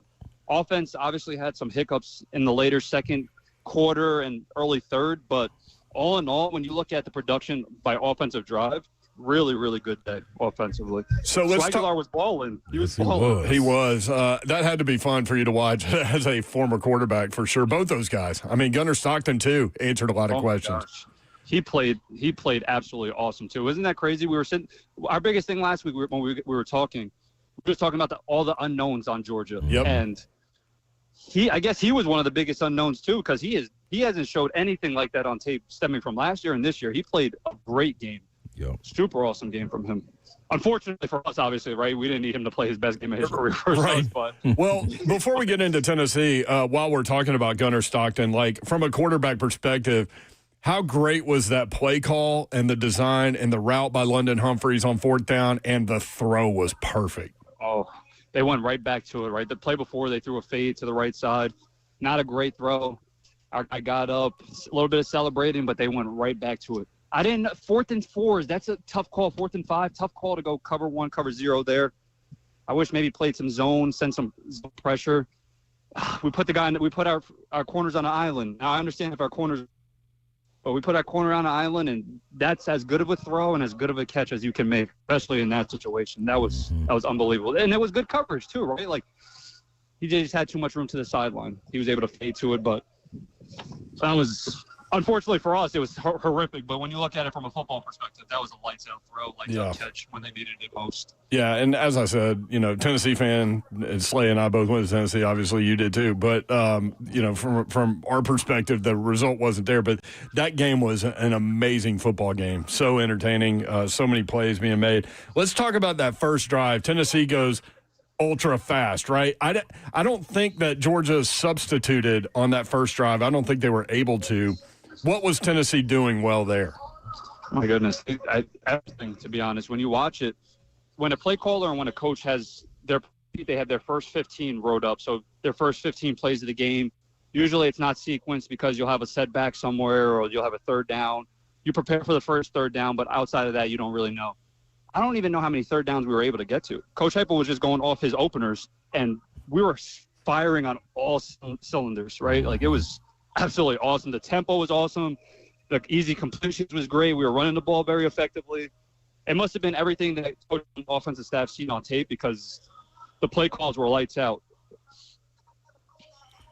So, JG, what was it the separation? Was it the play calls? What is it that Brazel has going right now, man? Because when you see him elevating to this level, and as a quarterback, when you see your guy being able to dominate like that, how much confidence does that give you anytime you see a matchup one-on-one? Like when he sees it now, Joy, whether it's underthrowing, overthrowing, it's give him a chance, and he's making it happen. So it doesn't matter where he puts the ball, honestly. Yeah. If they're going to play cover one versus us, and I wish that some 3rd and 7 to 10 when they were showing cover one that we went to more isolated matchups for him, he's winning on everything. He's playing some of the best football from a Tennessee wide receiver standpoint that I haven't seen in a while. Like, Hyatt played really good in that system. Tillman played really good in that system, but Brazel's special. Yeah. He's going up top on people. He's running fast, running great routes. Joey, I don't know about the decision on it.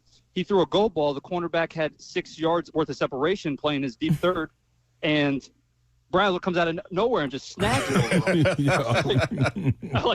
As soon as he threw the ball, I said, "Oh no!" Yeah. And then you see Brazel flying, competing for the ball, and I'm like, "Oh my goodness, this guy's a freak." Yeah. That was a great game for him. It kind of put everybody on notice. I saw Todd McShay obviously put out a tweet talking about him a little bit, but this was what he needed for his future, right? Everybody's going to go watch that Georgia tape. Everybody's going to go watch that Alabama tape. Going to go watch Florida. They're going to go watch the top performers, whatever it is defensively, and just see him do those type of things. Yeah. We got a special player. When you look at the other guys, man, as far as the tight ends, didn't seem to have that huge of a – do you think is Heupel holding his cards a bit before getting the tight ends super involved like we know they can, or is it just this is what we got on the outsides, we got to continue to attack this? Yeah, I felt like the first possession, if I recall, they threw their guard pull Gronk pass, their 12-yard over, if I remember correctly. Yep. So they got him involved initially, and then towards the second half, we noticed that the linebackers really aren't going more downhill on the runs. Maybe they were more relying on their D-line to make the plays and stop the run. So we weren't able to really have them bite on any play action. Yeah. But I think Miles is a really good receiver. Obviously, we went to him on a big 2nd and 8. Yes. In the second half on that last drive, 2nd and 8, we went to him on an in-cut option route, tough drop, but then we were able to get it on 3rd and 8 the last drive of the game. I don't think it's them not trying to include him. I think in that type of game, they saw that they had a weakness in the back end. Georgia did for the first time in a while, that we really thought that our outsides were better, and we were able to expose them there. Now, next week, or UAB, or whoever we have next week, Mississippi State, whatever it is, it might be a different side of the story where they have to load the box and they have to play downhill to stop the run, where our tight ends can eat over the middle, and not just our wide receivers. Yeah, you guys mentioned the wide receivers. The combination of Braswell, Staley, and Matthews, JG, 20 receptions, 333 yards, and 4 touchdowns. And this was a position that a lot of people in the offseason were questioning because of lack of production. And Slay and I kept telling, and Babs too, that, they're loaded in terms of talent. They just haven't done it. And now you're seeing them all explode. How much of that is them? How much of that is play calling? How much of that is the quarterback just being the right fit? No, they're dominating. They're firing on all cylinders. You look at the leader of the room, obviously Brazel. But when you have 2 young guys that are that young and they're produced like this, that makes me more excited for the recruits that are coming in and the younger players that are in the room. Because if you see guys dominating and doing the right things at a young age, when they become the leaders of the room, those guys are going to continue to follow the recruits, the people coming in. So the fact that they're able to run their route correctly, they're blocking on the perimeter, they're battling, they're winning their one-on-ones at a national level versus University of Georgia, that should be so much confidence going forward. Yeah. Who knows who our quarterback's going to be next year? But we know now that we have, if Brazel leaves, we have two serious wide receivers on the outside with Staley and Matthews. So I'm super excited for the standpoint of them getting older and being able to lead a room, that we have a ton of recruits coming in and really good high-profile ones. Mm-hmm. If they follow suit, this offense is going to continue doing what it's doing, if not become better and better. Are you surprised at how good of a fit Joey Aguilar is within that system? I don't know if I would say surprised. When you watch his prior tape, it looked like he was a little bit more confused. We do see that he unfortunately, sometimes he does turn the ball over his eyes, and we gave Georgia some opportunities to make some plays. Luckily, they didn't.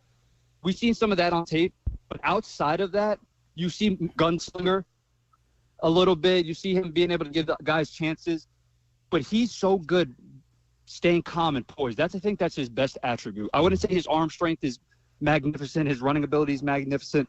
I say him being able to make the right play, nothing too flashy, make the correct reads. Obviously, there's still stuff to clean up. There's some throws that we missed, some easier throws.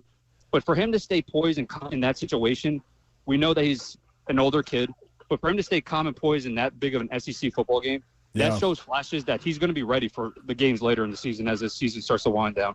I didn't expect it to be that great, right? I don't think anybody did. Mm-hmm. But since I'm happy as heck that he is, so just like any other Tennessee fan. So Jordan Moore tweeted this out. I've used it a couple times this week. On passes of 20 yards or more, Joe Milton completed 29.5% of those passes in 2023. Nico completed 32% of those passes in 2024. Joey Aguilar, JG, is 9 of 13 with 7 touchdowns.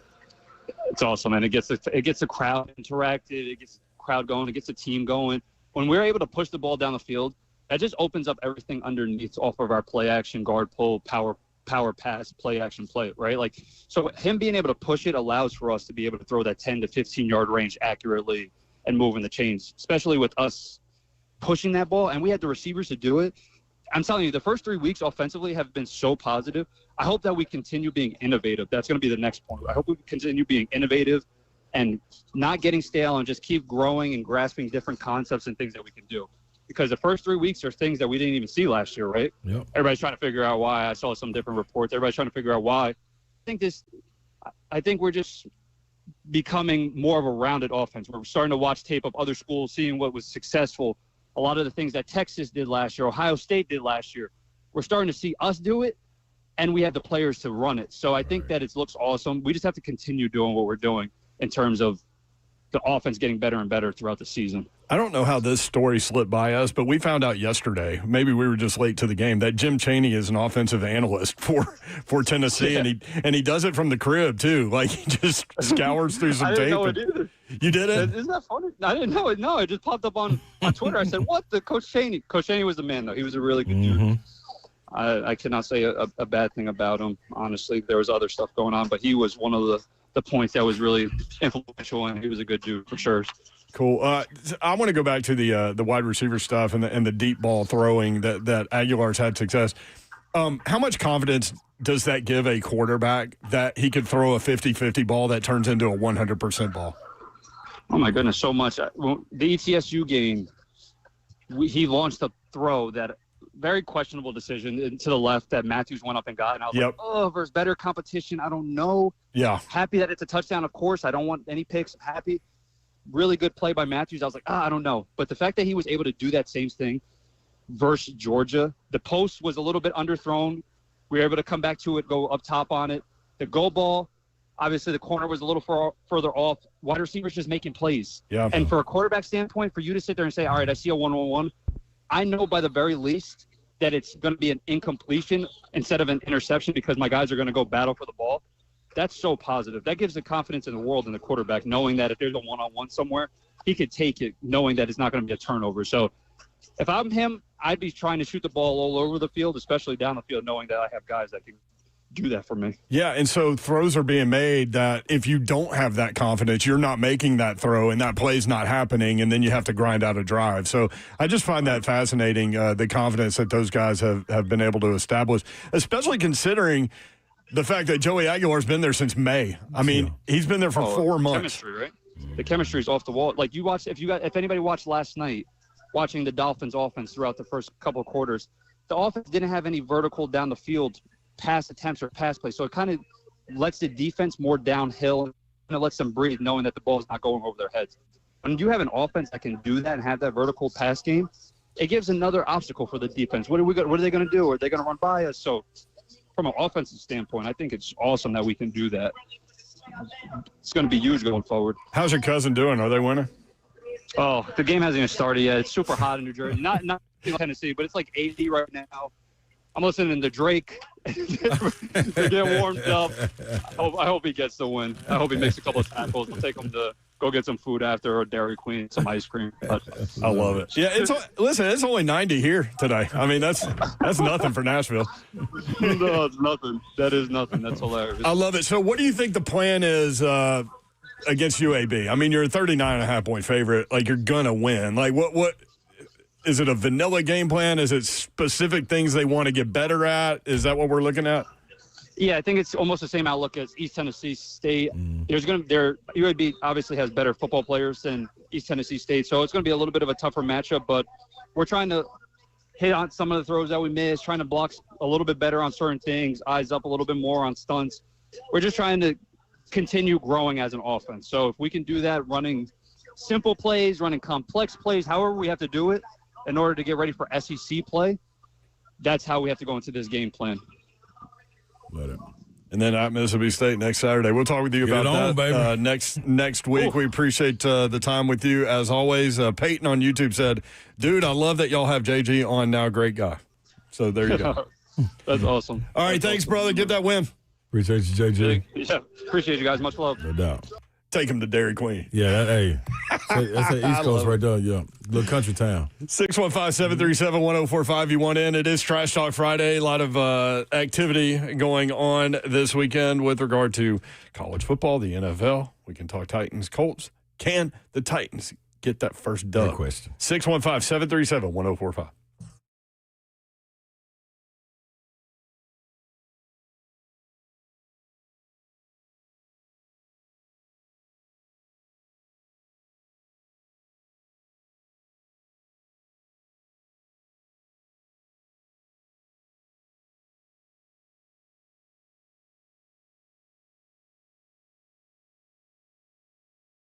Go up to Dodge Chrysler Jeep Ram. That's where you need to go to get that next new vehicle, whether you're looking for a car, truck, SUV, or Jeep, new or pre-owned. These are your guys. Daniel Cupton and his crew ready to help you out. Get on up there this weekend and get it done. Maybe you've been thinking about getting that next new vehicle for a while, and you've started the process. Make sure you include Gupton if you have started the process. If you haven't started the process, start the process with them because it'll end with them. GuptonMotors.com is the website. All of the dealership information is there. Address, phone number, inventory, new and pre-owned, and deals they have going on like this in September. 1.9% rate for 72 months, or 10% off MSRP on 2025 Ram 1500s. Jeep Grand Cherokee loyalty dollars are available for you, so ask about that. Crazy lease specials on Jeep Wranglers and Jeep Gladiators. Again, you can see all the September deals online, GuptonMotors.com. 3450 Tom Austin Highway in beautiful Springfield, Tennessee, about 30 minutes from downtown Nashville. That's Gupton Dodge Chrysler Jeep Ram.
Kool and the Gang. Did you know the first song that I knew all of the words to was Celebration by Kool and the Gang? Really? Yeah. Why? Get down on it. I don't know. I guess I was just old enough to remember things at that point when that song came out. Celebration. Also, I'm old. You ever mess around with mussels? Nah, outside of the ones you can find in gyms, no. Like for a food? I don't even know what they are. I don't either. Some in the shell? I won't even investigate it because of the name. How simple-minded am I? Kind of like an oyster or something? I don't know what they are. I really don't. Yeah, I'm always be cool on them. Yeah. Like if we sat down at the table and somebody ordered mussels, you'd be like, y'all are good. You got them. You tear them up. Steamed and served in the shell in a white wine, garlic, butter, and cream sauce. Is that the ones that come in the La Havre black shell? I don't know, man. I've had mussels once. It was when I went to Spain. I had them in a paella. So what shell does it come in? I don't know. They were out of the shell. Didn't you eat like Mexican food twice when you were in Spain? No. I did not. Wait. Yeah, it was somewhere else. I thought it was somewhere else. No. Oh, Italy. I never had Mexican food in Italy. Oh. You ate something weird. No, Slay.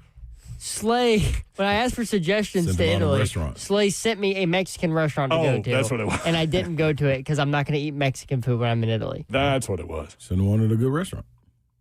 Should have asked for something trashy. All the restaurants I ate at were pretty solid. No, well, that would be like somebody from Italy is not going to come over here and just start eating, nothing but cheeseburgers.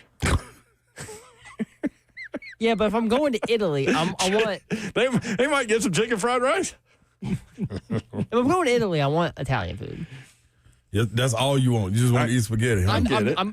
No, I didn't have spaghetti. Just want pasta. I had some pizza. I had a couple margarita pizza too. Daryl in the Borough said he had about 7 dozen oysters last week while he was at the beach. Wow. Dude, fresh oysters when you're at the beach, phenomenal. Again, I like the cocktail sauce. I like cocktail sauce. Just that? I like with shrimp or something. I'll eat the oysters. Oh, no, I ain't eating no oysters. Do you do the horseradish and hot sauce? Oh, yeah. Yeah. Do you do it on a cracker or do you do it out of the shell? Like at Eddie V's, you can put your own, like they give you the sauce, but then they give you horseradish and like you create your own. I make the cocktail sauce at Eddie V's so strong that it brings tears out of my eyes. Hot? Spicy or something? Yep. That's the best way to do it with an oyster. Do you do it on a cracker or do you do it right out of the shell? Oh, this is shrimp cocktail. Oh. I thought you said oyster. Earlier, yeah. But no, shrimp cocktail at Eddie V's. Oysters at the beach. Different menus and restaurants. I will. Yeah, I'm all over the place. Like, I don't know what's going on over here. It's Friday day. I love it. Yeah, no, shrimp cocktail at Eddie V's. I won't order oysters, but if somebody orders oysters, I'll eat them. Does that make sense? Yes, I won't. I just don't know what mussels are. None of them. Need some red snapper. Red snapper, is that your favorite fish? Yes. Fried, too. Is it fishy? No. I need to eat more fish, but I don't like fishy fish. Got a little twang of sweetness in it. Really good. This segment off the rails. Yeah, Babs just texted us, so that's what made us go off the rails. Mm-hmm. For her trying to Are we blaming the one who's not here? Mm-hmm. Absolutely. Yeah. Because she can't defend herself? That's right. Yeah. I mean, she wouldn't be able to defend herself. Yeah, not on Fridays. She can defend herself any other day. Not today. How many yards does Jonathan Taylor have against the Titans? T'Vondre Sweat is out. His over-under rushing yardage is 89.5. He currently leads the NFL in rushing, partly because he had 165 yards last week against Denver. He had 218 and 3 touchdowns against the Titans last time out. I'm going under you. Under 89. Mm-hmm. Okay. Why do you say that? Cody Barton's going to have 27 tackles. I just believe that children are the future. Yeah. We need them to teach us how to the way with the Titans, but shed blocks and anything. Fill your gap. You got to stop something. That's your rationale. That's my rationale. You got to stop something. And their most explosive weapon is Jonathan Taylor. We got to stop him. Okay. Now, I will say, to be fair, I love your reasoning. You've got to stop something. Yeah. To be fair, before last year, where he had that 218-yard game, the highest total of yards Jonathan Taylor has ever gotten against the Titans was 70 back in 2021. Yeah, he typically does not play well against the Titans. But last year, remember how big those holes were last year? We went crazy. Because Gray was out there and James Williams was out there. Yeah, we had no guidance at the time. He ran through several holes where there wasn't anyone, like, even in the shot. Yep. that won't happen. He's going under. I mean, he only under 100 yards. He's going under. He averages 68.9 yards per game against the Titans. Yeah. In 7 games. I'm going under. Taylor says under 89 rushing yards, but 50 more receiving yards. That's what I was just about to say. Now, that's where the difference is going to lie. Him catching it out the backfield. That could be a bit of a problem. By the way, Amani Hooker, this blew me away. I read this stat. Amani Hooker had a sack last week. That was his first career sack. Really? Yeah. And he ran by and touched him. He didn't even hit him. It was the only sack the Titans had, too. It was a drive-by sack? Yep. They only have 2 on the year, and one's by safety. Is the other one Big Jeff's strip sack versus Denver? Pretty sure. Yikes. That's the only other sack, right? They have 2 sacks and one's by safety. This is where we are. Listen, we identified this going into the season. Yes, we did. That he was going to have to get creative and manufacture pressure. What did he say on Monday, Denard Wilson? He's going to have to do it, scheme it up. Yep. Because it just ain't getting them. Mark is in Kentucky. He wants to talk oysters. This is an odd combination of things. Mark, what's up? Hey, guys. I heard you talking about oysters and mixing the cocktail sauce and the horseradish. Yeah. And I love that mix. And you put it on a cracker. But, hey, you know it's right when the fire shoots out your nostrils. I know. I always feel like people are watching me. Like if I'm sitting at the bar eating really spicy cocktail sauce and my eyes start watering, and I'm like, everybody's like, "Are you okay, man?" You're like, great. What are you crying about? I'm having a blast. Thank you, Mark. Yeah, that's that laugh was good. It was a good laugh. Mm-hmm. I ain't gonna go down that lane with y'all. I'm always watch y'all. I'll order another drink while y'all doing that. You're missing out. They're pretty good, especially when they're fresh at the beach. All in the eye of the beholder. Do you like oysters, just the oysters, or do you like them all doctored up and stuff? No, I doctor them up. I can't do them by himself. No, I mean like where they have like Parmesan or no. I'll do the straight oyster. Yeah. No, I'll do the straight raw oyster, but I need the cocktail sauce, horseradish, hot sauce, all that, lemon juice. Yeah. Man, that's so much sauce. Vandy Man AD said, "Dang, is he eating those over the phone? He got all choked up. He did get choked up. He sure did coming on. He was feeling it. I like that. That's the energy I'm looking for. 615-737-1045. 5 o'clock hour coming up. We'll talk more Titans Colts. We'll talk more college football, Tennessee UAB, Vandy, and Georgia State. Also, Auburn at Oklahoma. Auburn's got at Oklahoma and at Texas A&M back-to-back weeks. They're a 7.5-point underdog in both games. Hugh Freeze, man, trying to get up out of here. What are you going to do? They have 2 wide receivers that are dogs. Absolutely amazing. I love them, too. All right, more to talk about. We'll be right back.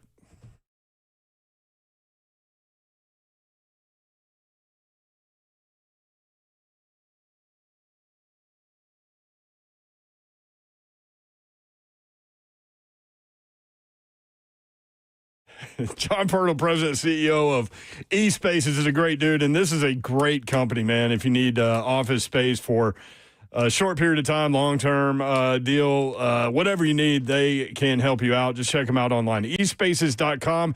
They've got 15 locations with the 2 new ones now open at Cool Springs and one in Brentwood. Again, 15 locations, so if you want to have a meeting with a bunch of your colleagues, you can do it, and you can pick a location that's centrally located for all of y'all. eSpaces.com, redefining co-working with exceptional offices for every business. Designed for entrepreneurs, teams, and established professionals, featuring private offices, team suites. They have meeting rooms you can use that are fully equipped. 24/7 access. They have flexible terms, beautiful professional spaces that are move-in ready. Whether you're scaling up or just getting started, eSpaces provides flexibility without compromise. Want to check them out? They do offer tours. Again, 15 locations, tours available now. Reserve your space early. eSpaces.com for all of the information that you need. eSpaces.com.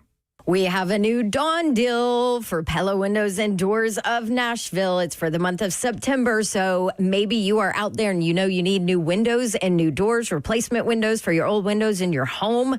I feel you, and I feel you that it's not really the most exciting thing to replace in your home, but sometimes you just got to do it. And for September, Pella Windows and Doors of Nashville, if you tell them you know me and ask for the Dawn deal, they'll give you 55% off qualifying installations, 0% APR for 48 full months. That is plenty of time to pay off those windows and doors. And I'll tell you that Pella Windows and Doors of Nashville are the absolute best, the best to work with, the best people, family-oriented business. They've got lifetime warranties on all of their products. And then on top of it, they also back it up with a 10-year labor warranty, which is leading in the industry. Reach out to them. You can do it easily online or call them 615-249-1910. Ask for my girl Brittany. Schedule a free consultation. Tell them to give you the Dawn deal. It's PellaNashville.com.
Good afternoon. It is 5:06. I've just been on a live from the Circus Sports at Kentucky Downs Studios. The final injury report for Titans Colts on Sunday is out, and the Titans will be without J.C. Latham and De'Mondre Sweat. Cornerbacks L'Jarius Sneed and Jarvis Brownlee are both questionable. So is starting guard Kevin Zeitler for the Colts. Javarius Ward, starting cornerback, is questionable, as well as rookie tight end Tyler Warren with that toe injury. Kickoff is at noon on Sunday. Coverage starts at 9 with a league company countdown to kickoff. 15th ranked Vols host UAB on Saturday in Neyland Stadium. Kickoff at 11:45. Vol Network coverage of the game starts right here on the Zone at 9:15. For our foundation repair, whatever needs, you need to visit USSTN.com. Breaking news at once in your home for the Titans and Vols. This is 104.5 The Zone.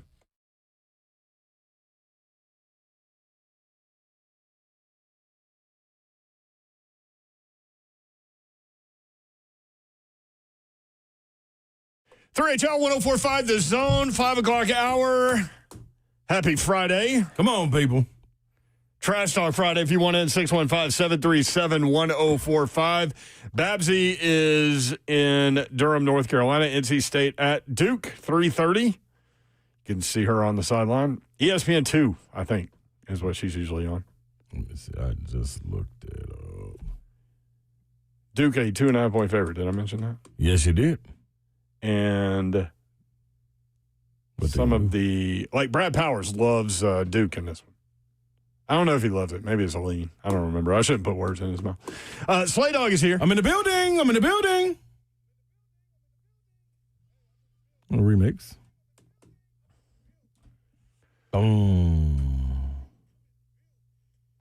Dude, it is on ESPN 2. Yep.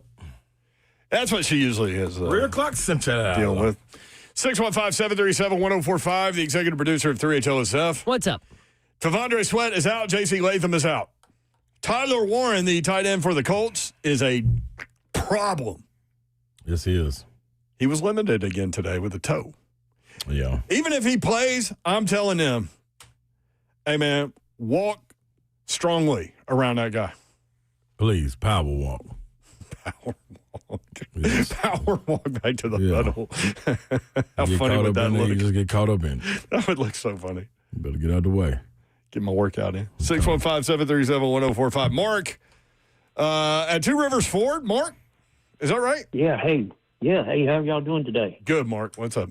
I don't have anything as far as trash talk, but I just want to let y'all know I came out here, donated food, and I was hoping to see y'all and meet Ron Slade and get the autograph from him, but y'all not here today, so I had to buy me a truck. Oh, look at you. That's all right. That's a good consolation prize right there, now. Hell yeah, bro. Oh, pardon me. I didn't mean that. No, you're good. You're good. All right. But I'll take the Vols this weekend. Okay. And just put that on Ron's debit card, if you would. The 39.5. He likes that. I'm sure he can cover it for me. I mean, hell, the 17 parlay and 18 and 36 parlay. I mean, he just all the money he spends on a weekend. I mean, God, I didn't know that y'all paid that much money. you gotta look down in the couch cushions, baby. I need to work it there with y'all, make that kind of money. I love it. I just want to let y'all know I'm at Two Rivers Ford, and they did a great job. The salesman bent over. I'm talking about bent over backwards. Y'all seen him bent over backwards to give me this truck. I love it. We were there on Monday, and they are collecting non-perishable food items through September 30th at Two Rivers Ford. Just put them in the back of the truck. Glad you did that, Mark. Thanks for letting us know, man. Right. Congrats on the new ride. Yep. Good. Yes, sir. Take it easy, brother. Oh, Mark, there you go. Good energy. I want a 30-16 parlay. Absolutely. Can we do that for next week? I think the max you can do is 25 on a lot of these sports. Why do you know that? How would you know this, huh? I may or may not have tried to get every college football game. Yeah, that may or may not be funny. See, I can never hear you laughing or saying, what, 17? You out here doing 25. I put $1 on it. Not even Slay knows the max. Yeah, like, golly. So, also, you need to clip your laugh right there. That sounded sinister, man. So, I was trying to see if I could bet every college football game in a weekend, like on one parlay, and see what the outcome would be. And I found out you can only bet 25 games. Wow. See, Zeph, you done tested the limits. I ain't never been down that road. You can watch the show live, YouTube, Facebook Live, Twitter, and Twitch. Twitch, please. Michael Spain says, I like the Titans' chances a lot better this week than I did the first 2 weeks. I'm starting to see a lot of people saying that. They are. I think a lot of it has to do with them being a divisional rival, too. Mm-hmm. And, you know what I mean, looking at it saying, like, we got to beat the Colts. With it being a home game, I think they may feel a little different if it was a road game. But they kind of pulling me on over their way a little bit. T. Sweat, laid them out. This is what always happens to us, though, on Friday. Like, by the end of the show on Friday, we're like, you know what, Titans plus the 4.5. Money line. Titans money line. It's still right there? It's still right there at 4.5 right now? I'm looking it up as we speak. How bad does Brian Callahan need to win right now? 4.5. No, he needs one. He's 3-16. How bad do the Titans? The Titans, yes. But how bad do Titans fans need to win? They was losing before Brian Callahan got here, everybody. Don't forget, we've been sorry. Like, don't forget that. Like, Brian Callahan didn't get here, and all of a sudden we went up to 12 wins. And no, we were bad when he got here. We were still bad. He didn't put him in the grave. No, he didn't. He didn't get here all of a sudden, and then we got worse. He's not the grave digger. Yeah, no, we didn't. No, which is a great Dave Matthews Band song. I think we all thought this happened last year. No, this happened 2 years before that. 615-737-1045. You kept saying they didn't get here overnight. No, So it's hard to get out of the grave please don't overnight. Yeah, ain't no ladder in there, nothing. Although if you're going to get out of a grave, do it at night, I guess. So you don't scare everybody. No, do it every day, anytime. Hurry up and get out of there. Alvin in Nashville. Alvin! Hey, how y'all doing? What's up, bro? I heard where y'all been at, man. I heard y'all. Man, we ain't heard from you, man. I don't know why you. We got to start calling you, dog. I don't know what's going on. I know so, right? Now, hey, this is what I want to hit on real quick. And there's nothing to disrespect the current NFL players, but, you know, I'm hearing all these injuries and stuff. Mm-hmm. My question is, as far as, like, is it because of the 17 games, you know, they was the 17 games because, man, my granddaddy used to say, you know what I'm saying, you know, don't take my word for it. Look at Steven now. Look all the injuries he used to go out there with. You know what I'm saying? Yeah. I mean, these players now, just, you know, I don't want to use the word soft, but, you know, it's a different breed out there. You know what I'm saying? Yeah, you ain't wrong. Steven there going out there with a dislocated toe, bad back, all this stuff. and my other question to you all was, what ain't really to y'all? I gotta hit a Ramon on it. He hyped up your boy from Pittsburgh. And every time I watch the game, I always say, "Oh, ooh, ah, ooh," because he can beat like a drum out there. Yeah. And my last question to y'all: if we draft early and the receiver from Alabama and Ohio State is there, which one would y'all take? They actually have to play college football again another season. Both of those guys. Oh, okay. I didn't know. Think about that too. That's crazy. I didn't know. I'm going to hang up and listen, though. I appreciate it. All right, Alvin. Yeah. I mean, if it had to do with the 17-game schedule, wouldn't everybody just, drop out on week 17? But isn't everybody – or week 18? So that's the part that's difficult to know. Like, how many other teams are dealing with these injuries and guys falling out like this? You know what I'm saying? Didn't Buffalo go out there, not all as one yesterday? There was Big Oliver. Big Oliver was missing. Not all as one. Yeah, it was just a couple of them. Out. Okay. Is this your way of saying every team has injuries? Yes, it is. I mean, that's what I figured out. You dive into your little computers over there. I was just summarizing what Slade was trying to say. No, I'm trying to figure out, like, because we see this up close, and we know the key guys that are always out that's hurting us. Key guys. Like Latham. What are you looking forward to most Sunday? Let's attack this from a different angle. Okay, thank you, Yor. Did you want me to go to break there? Okay.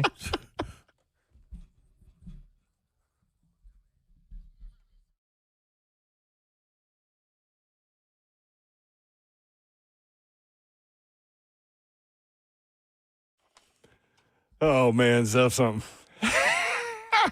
Change is always happening. Hey, it's part of life. And when it comes to music, changes all around us. Songs are rewritten. Classics are remixed. Bands and artists come and go.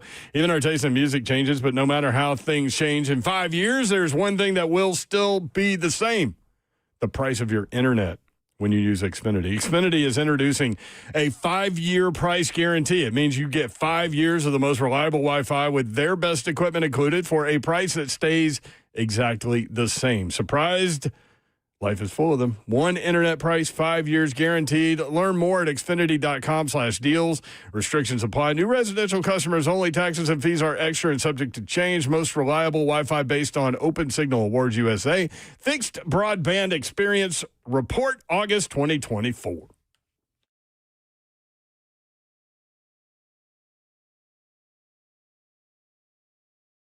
Let's face it, buying a vehicle should be straightforward and stress-free, and that's exactly how Two Rivers Ford has been doing business for decades. This locally owned dealership has a non-commissioned sales team whose only focus is to find you the right vehicle at the right price without the pressure. So you'll actually have a fun car buying experience. Great prices, easy financing, and a non-commissioned sales team. Two Rivers Ford, the South's most trusted Ford dealer.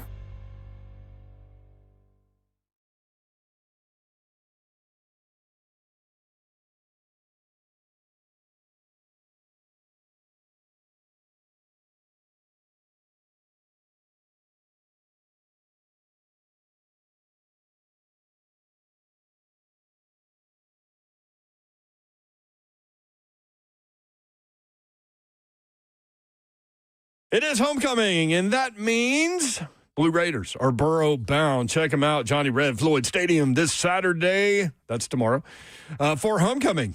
And you can join Middle Tennessee football as they take on Marshall under the lights at 6 p.m. in Floyd Stadium. The day kicks off with the homecoming parade, followed by Raider Walk and Party in the Grove. Get to the stadium early to enjoy all the festivities, including the Blue Raider Beer Garden and Family Fun Zone, both located inside Floyd Stadium. Pack the stands, get loud, and cheer your Blue Raiders on to victory. Don't miss one of the biggest games of the year, Homecoming 2025. They had the big win last week at Nevada. They were an underdog, and they were down 13-0. But came back to win 14-13 with a couple of fourth-quarter touchdowns. Exciting stuff, trying to win back-to-back games. Homecoming 2025. Tickets available now. GoBlueRaiders.com/tickets. That's GoBlueRaiders.com/tickets. Let's go Blue.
I'm Ken Weaver.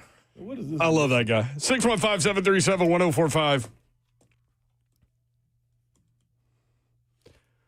You just felt like hearing a banjo or two? Who is this? Billy Strings.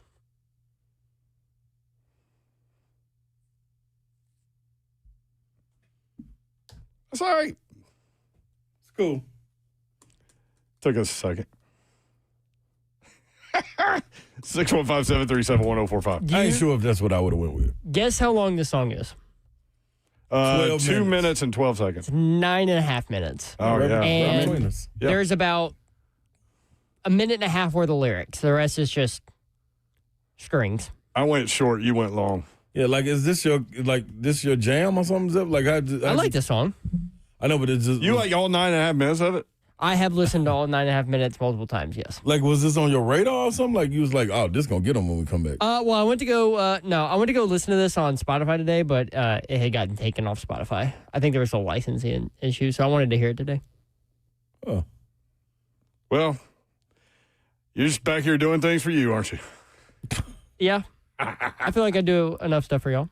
I can do something for me every once in a while. See, now, why you got to go there? I said every once in a while. Yes, Zeph, you do tons of things for us. Thank you, Zeph, so much. We love you. Okay, I wasn't trying to do that. Happy Thanksgiving, Zeph. Man, good God. It's not November yet. Can you go get another Zeph? Yeah, like, could you create another Zeph? I wish. Like, things would be even greater.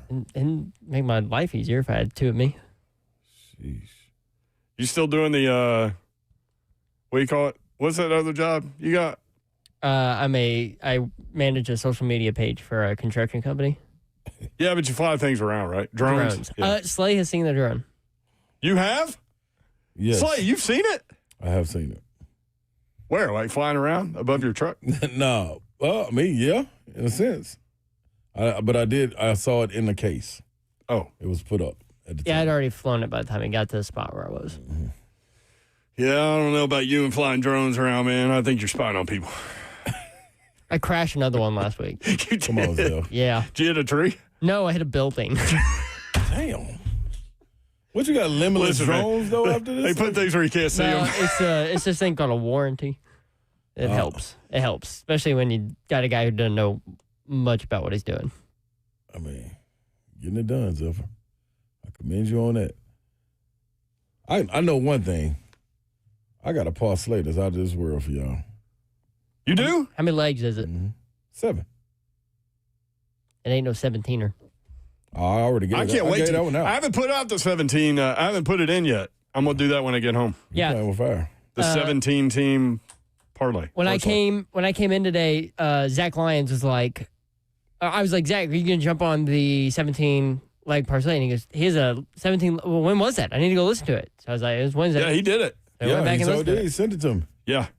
Like, it was Wednesday, 5 o'clock hour? Very last segment. Yeah. Right before we close the show. Mm-hmm. You know the funny thing, everybody that has seen it is like, you know what? I'm in on it. You think a lot of people have confidence in the parlay? I honestly do. I think. Do you think that people have more confidence in your 17-leg parlay than they do in the Titans against the Colts? What's more likely to hit? Oh, most definitely. I got a greater win percentage than them all day long in this season. You've already won 5 parlays. Yeah, I'm barbecuing them. So you're saying the 17-leg parlay has a better chance to hit than the Titans have to win on Sunday? Listen, dog. You know, as time goes by, I'm thinking more and more that the Titans are going to win this one.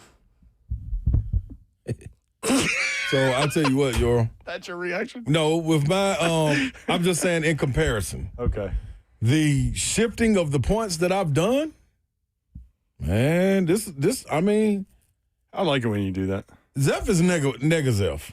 So with him being a negaval and just a negative guy in all overall, Zeph, what do you think of the 17 league? He does love Brazzle though. Outside, Brazzle Basil and Joey Aguilar. No, I really think the Vols are. I'm positive about the Vols right now. Yeah, but the parlay. The parlay? No, I like it. I like it. Yeah. I do too. I'm going to put it in. Like, we just need people. You ain't even got to reach your blowout status. That's how great this parlay is. It ain't even, you ain't got to reach blowout status. I have it tapered where, you know what I mean? You talk about it like it's a breathing, living being. It is. Oh, it is, Roy. It just gets, and the thing, it grows as the games go along.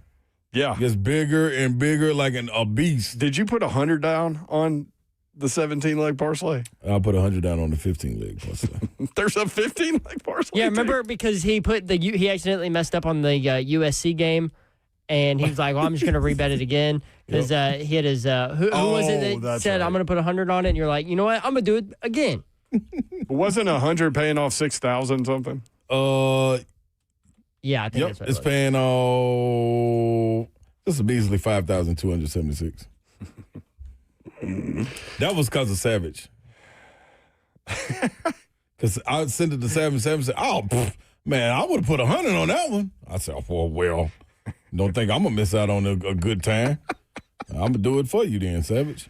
That didn't take much convincing. It didn't. No. Remember last week, I did something where he went in on something. I don't remember. So on my 15, I removed Colorado and USC because I messed up. Thanks, Jeff.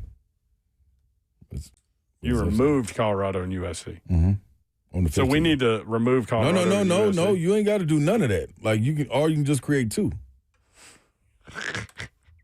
Like me. All right. 615-737-1045. Kay Oldham says Colts by 20. Dang.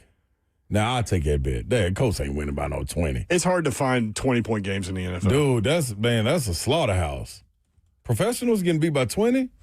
Like, come on, dog. I mean, it happens, but happened last year. Lions. Yeah, and that okay, but they started 5 times inside their own 30. And we gave them on a platter touchdowns. Excuse me. But yeah. So what are you looking forward to on Sunday? Game outcome aside. Okay, game outcome aside, what I am looking forward to is Calvin Ridley getting off.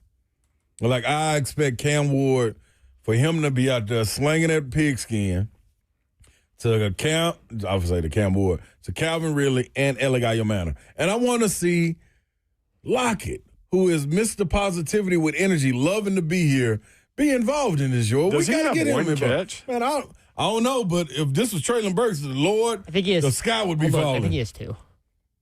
Oh, God help us all that I'm that far off, Zev. Zev said, I think he has 2. Please check it. I remember seeing he's one. got 2. 2 versus the Rams for 9 yards. I missed one of those. Zeph is there, man, so he going to know something. What he going to know? I am looking forward to seeing the relationship between Cam Ward and Eligay Manor continue to grow. Alec. That is mine. Really? Right there. Yeah. Those 2 guys. I really liked what they did last week. The confidence that grew in Cam, being able to throw downfield to Alec. Io Manor's got a chance to be really good, dude. Yes, he does. That catch where he pinned the ball on his helmet and got his feet down. Yeah, at all of this with Calvin Ridley being what?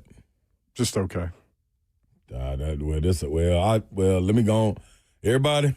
Ridley's been just okay. Well, everybody that's out there on the limb that's hanging out, let me tell y'all right now, come back off the limb. If Calvin Ridley's just going to be okay, we're going to win maybe 2 games. Maybe. Yeah. Maybe. Yeah. Plus, if you're on a limb, you're likely to get hit by Zeph's drone. No, you got to be on the building. He hit a tree once. Yes, he did. He said trees and buildings. So you just, like, when you hit things, you have to replace the old drone? I have to send it in, and it can get repaired, but if they think the damage is too bad, they'll just replace it. You obviously got to pay, like, the warranty fee and stuff like that. But yeah. I think you should get that drone out and, like, fly up and down Division Street and see what we see. While we in here? Yeah. Too many apartments, I would feel kind of weird like that. You gotta be on it, dog. We need you on it. That would make you feel weird. I don't need the apartments thinking I'm spying on them. Well, kind of your job description. No, it's not. Not at all. Slade just sneaking that in. Yeah, I'm in with. I'm down for watching Io Manor continue to develop. Now he's a young player, so he's going to have games where he doesn't do much. But y'all, he's been good. He has been good. We don't need. I want to. You know the other thing. Sorry, Slay. No. Believe me, you helping. The other thing. I want Gunnar Helm to go off. What's going on there? He gets like one target early in the game, and then that's it. Man, we need WR1 to go off. You keep coming back to Ridley. Because if he goes off, everybody else falls in line. We are not going to be the team that we thought we could be. Sorry, Zell, for making you keep shift the camera. We're not going to be the team that we thought we could be if we don't get wide receiver 1 being wide receiver 1. If he turns into 2 or 3, we're in trouble. That is fair. And that's bad that I'm like looking at other options. Yeah, like you just gazing over this guy like we brought him in with the bankroll and everything. He's a $90 million dude, and I'm looking at rookies. That's all I'm saying. Well, do you remember the conversation we had before the Denver game? It's like, okay, if they take Calvin Ridley away, who are they going to go to? Yes. Now it's like, we know. Okay, we don't really need to, they need to go to Calvin Ridley, yes, but he hasn't done anything. So it's like, we need to go to these other guys because they're actually catching the ball. Okay. All right. No, they need to go to Calvin Ridley. I'm going to tell you this. Every game that Calvin Ridley is not the top in catches, we're losing. Like top yards or receptions? Top receptions. I mean, because I can't say he can have 6 catches for 63 yards and 2 touchdowns, and I'm going to accept that. And somebody else, Alec, might have a 1 catch for 73 yards, might have a bomb. Boy, I would take that all day long. Yeah, that's 3 touchdowns. Yeah, that's what I'm saying. They only have 1. But you know why? Because wide receiver 1 is tearing it up. You know what I mean? Like, if wide receiver 1 ain't nothing, we ain't nothing either.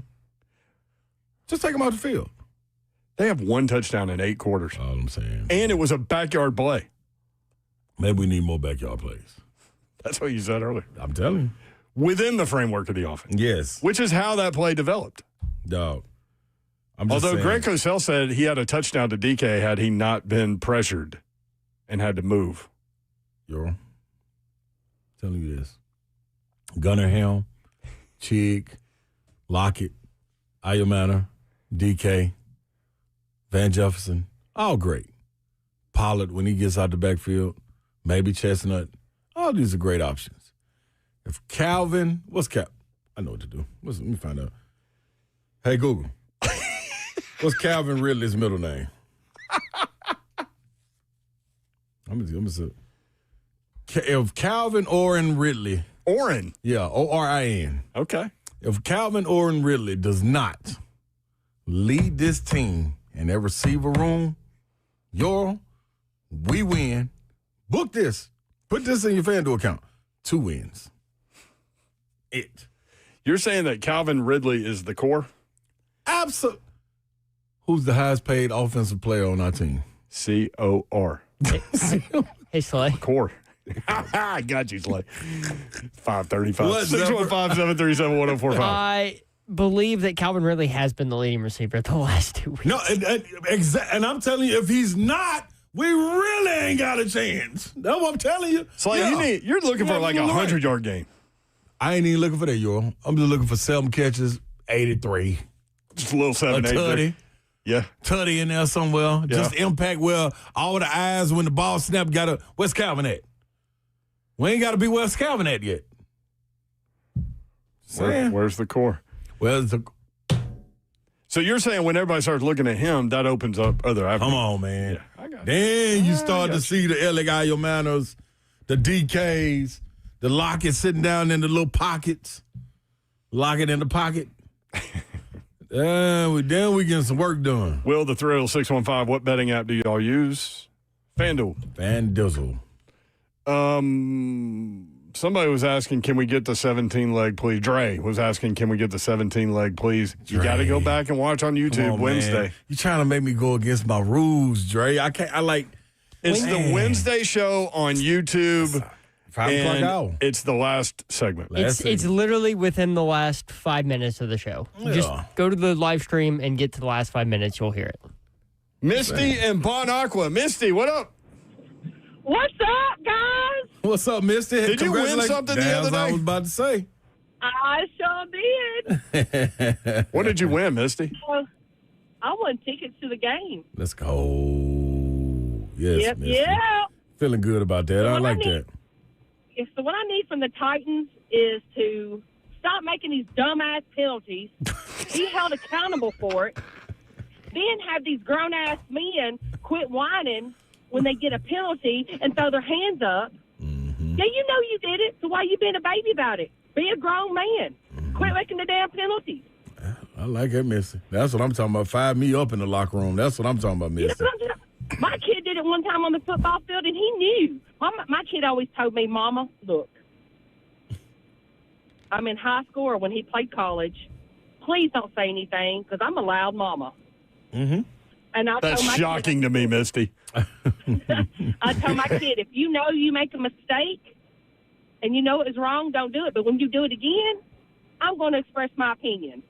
Yeah. Don't do it if you know it's wrong. I'm here for that. But you got these grown-ass men out here making these penalties, and they want to whine. Oh, no. You knew you did it. You knew it was wrong. Take the 15 yards and shut up or sit on the bench and stir that Gatorade. Your choice. Missy, you need a job because I think Coach Callahan might hire you. Yeah. Peyton says, get Misty in the locker room pregame. I'm just saying, I'm not feeling sorry for any of them when they throw up their hands and they get that 10-yard penalty or that 15. You knew what you was doing. You knew it was wrong. Suck it up, buttercup, and get your butt back on the field and act like you got some sense and be a grown man about it. Rocker.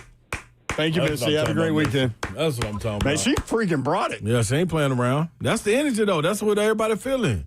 Like, come on, y'all. You know what I mean? We're out here cheering, trying to go home voiceless, and we don't even get to scream. Don't get to holler. We barely get to say, ah-ooh, ah-ooh, ah-ooh. I ain't heard that. I used to be able to hear that man all the way out there at my house on the front porch. I ain't heard that in so long. It's been like 3 years since I heard first down.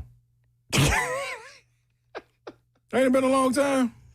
I don't know if it's been 3 years. I mean, it's been a long time. It's been a long time since it. When was the last time, Zeph, you had the game? When was the last time you heard ah-ooh, ah-ooh, ah-ooh? Early in that Rams game. See what I'm saying? I don't know if they got a first down in the second half. So you don't even know if it was a real ah-ooh. You was like a bad dog that got hit. A little baby. Oh. Did you see that stat that Zach Lyons put out that in the second half the Titans are averaging 6.2 yards per drive in the second half. Per drive. Not per play. No, per drive. Per drive, yeah. Not even a full first down per drive. So guess what? This is what I'm saying. Like all that's funny, me ah-oohing and all that, but 6 yards don't equal 10. You got to have 10 to get the ah-ooh. We don't get to get it. Sometimes for this team, 15 or 20. That's even worse. Gator Mike wanted to ask you, Zeph, if you watched the Drone Racing League. What? No, I didn't even know that was the thing. DRL. I would probably not make it in that league, to be honest. Just going to initial everything. Dude, it's the core of the DRL. 6 yards don't equal 10. That's what you said. Yeah, it don't. That's the reason. If anybody's going to the stadium thinking why they don't hear that, that's the reason. 6 yards, that won't get you. That won't move the chains. 6 yards won't equal. 6 yards. And it don't equal to, yeah. Get that kicking ball ready. He's been killing it, by the way. He has been killing it. Special teams been great, man. Man, special teams is man. That's another thing. Spot. I actually am looking forward to punt returns now. Me too. And kick returns. Me too. I'm with you. DK's got something. I mean, Chimmer could just get him into field goal range and then just send Joey Slye out there. You don't even need to see the offense. It's so funny when he scored. I was like, I knew they were about to say there was a penalty. I knew, I didn't even get excited. I was like, I'm going to wait like 3 seconds to get excited. And if they don't say penalty, then I'll get excited. And BTS, Battle Titan Syndrome. Well, was I right? You were absolutely right, you are. Thank you, Slay. 615-737-1045.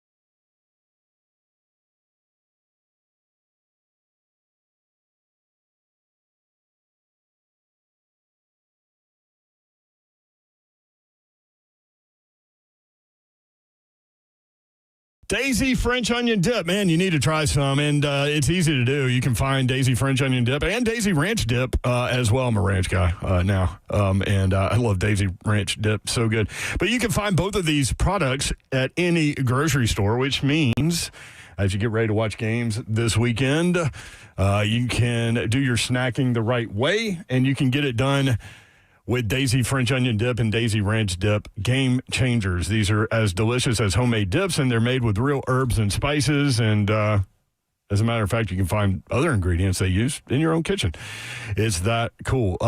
You can't have tips without dip. Having said that, choose the best dip. Daisy French onion dip is the best. It is so great, and you will have your snack game rolling. And the perfect complement to all of those games you will be watching. Daisy French onion dip, Daisy Ranch dip at all grocery stores.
Dickens Turf and Landscape Supply, that's where you need to go for all of your lawn care needs. They have the experts, DickensSupply.com. Trey Hartsook here with more. Hey, Brent, what's going on, man? Hey, such a pivotal time in that lawn right now. We're transitioning from summer to fall. Want to make sure a couple things are good. Want to make sure that we have all our weeds taken care of because we don't want to go into the season. What you really don't want to do is overseed fescue into grassy weeds because those grassy weeds, especially crabgrass, Dow's grass, is low. What happens is that seed stays on top of those weeds and never really gets soil contact, so therefore it can't germinate. And we don't want that. We want all the weeds taken care of. So even if you do have some areas that are spotty, make sure that you spray those grassy weeds out and get that stuff out of there so we can get good seed to soil contact for the fall. Come in and see if you got any weeds on the lawn, not really sure what they are. If you don't know if they're weeds, grass, whatever, take pictures, bring them in. We have turf experts at every single location. Love to talk to you about it. Convenient located all over Middle Tennessee. Got locations in Nashville, Hendersonville, Murfreesboro, Bellevue, Brentwood Lawnmower, Mount Juliet, and Franklin. If you can't get a hold of it, check us out online, DickensSupply.com.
3HL 104.5 The Zone. All right, I like that little drum beat. Dress me up in diamonds. What? Who is this, Seth? Cassius Culpepper. Song's called Southern Man. That's a hell of a name. I mean, it's not Calvin Warren Ridley, but... Right. Peyton Slay, are you hitting the college football games tonight? No, but if y'all would like me to. I ain't got no problem doing it. All right, here we go, y'all. Wait, this is a college football parlay? This is a college football parlay. I ain't got one for the NFL. I always do that Saturday nights.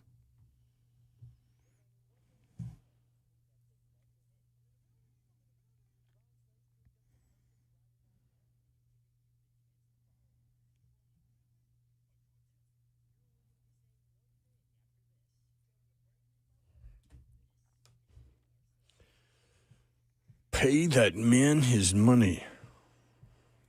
All right, y'all. How many legs we got on this deal? So I'm going to give y'all a choice. What do you want? Do you want... There was one created Sunday night on the 14th. And there was also a 7-leg created Wednesday night. Which night were you drinking bourbon? Sunday. Wednesday, you weren't doing anything? I don't think. Let's go Wednesday night. Okay. Let's go Wednesday night. By the way, there are college football games tonight. That is correct. Tulsa and Oklahoma State. And Iowa at Rutgers. Rutgers 3-0. I did this on behalf of Babs. Your boy Shiano. Okay. 7-leg. Here we go. Arkansas money line. Since everybody be saying it takes so long, I'm going to write it down with y'all. Arkansas money line. Mm-hmm. Auburn at Oklahoma. Mm-hmm. Auburn plus 10.5. Oh, you took that one up. Mm-hmm. Ole Miss versus Tulane.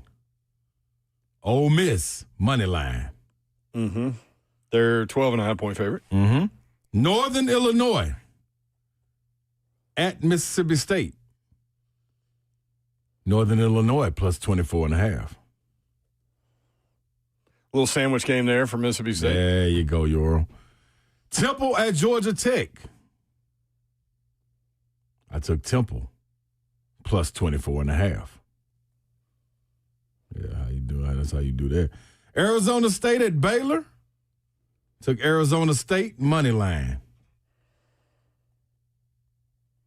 Miami and Florida took Miami money line. Now, let me tell you this. Let me give y'all. I should have prefaced nice little baby 7-legger. Yeah, I should have prefaced this one. This one right here is all because of I wanted to get out there and looking for some upsets. You know what I'm saying? Not really upsets, but upsets in my book because Temple, Georgia Tech gonna win, but just looking for them to cover. Now, let me take you to 7. Another 7. Mm-hmm. Let me take you to Sunday night, y'all. Mm-hmm. This is when things got busy. Tennessee. This was a little brown water, yeah, little this stick, right here. This when you, front porch. Yeah. This when you get down right here. I hear you. Tennessee minus 38.5. And that matchup over 66.5. Yeah, see how that go? Then Arkansas at Memphis, Arkansas money line. You love Arkansas money line. I do. Tulane at Ole Miss. Give me Ole Miss money line. Auburn at Oklahoma. Give me Oklahoma money line. Michigan at Nebraska. Give me Michigan. Yeah, that's a weird one. It is weird. That's where you're taking a chance here. There's a chance. Michigan money line. This is a 1.5-point line, so this is a 50-50 game. Mm-hmm. Michigan money line. South Carolina at Missouri. Mm-hmm. Give me Mizzou money line. That right there, people are going to get you. Let me tell you what that's going to get you. Plus 15.25. Plus 15.25. Man. So a cool little $50 bet. Look, you just rake in 8.12. That's all. Slay, you gave me a lot of work to do, man. It's going to take me like 30 minutes to get all this. I'm just look at my bad, Nebraska, man. My fault, dog. He said boo. My bad. My bad, dog. My bad. I love it when you get booed in text. My bad. Peyton said, do it for us. I did it, Peyton. Peyton, if you want me to go crazy, Peyton, type in here you want me to go crazy, and I'll read this 11 leg. Tell me go crazy, Peyton, and I'll give you the 11 leg. Who coming on after us, Zeph? Nobody. Yeah, us. Even better. We're going to make us mad. Oh, you go to the phone lines. Okay, go ahead. While you do that. I'm ready. Darrington out east. Darrington, what up? Nothing much. Slade, do you have an infatuation with bad receivers?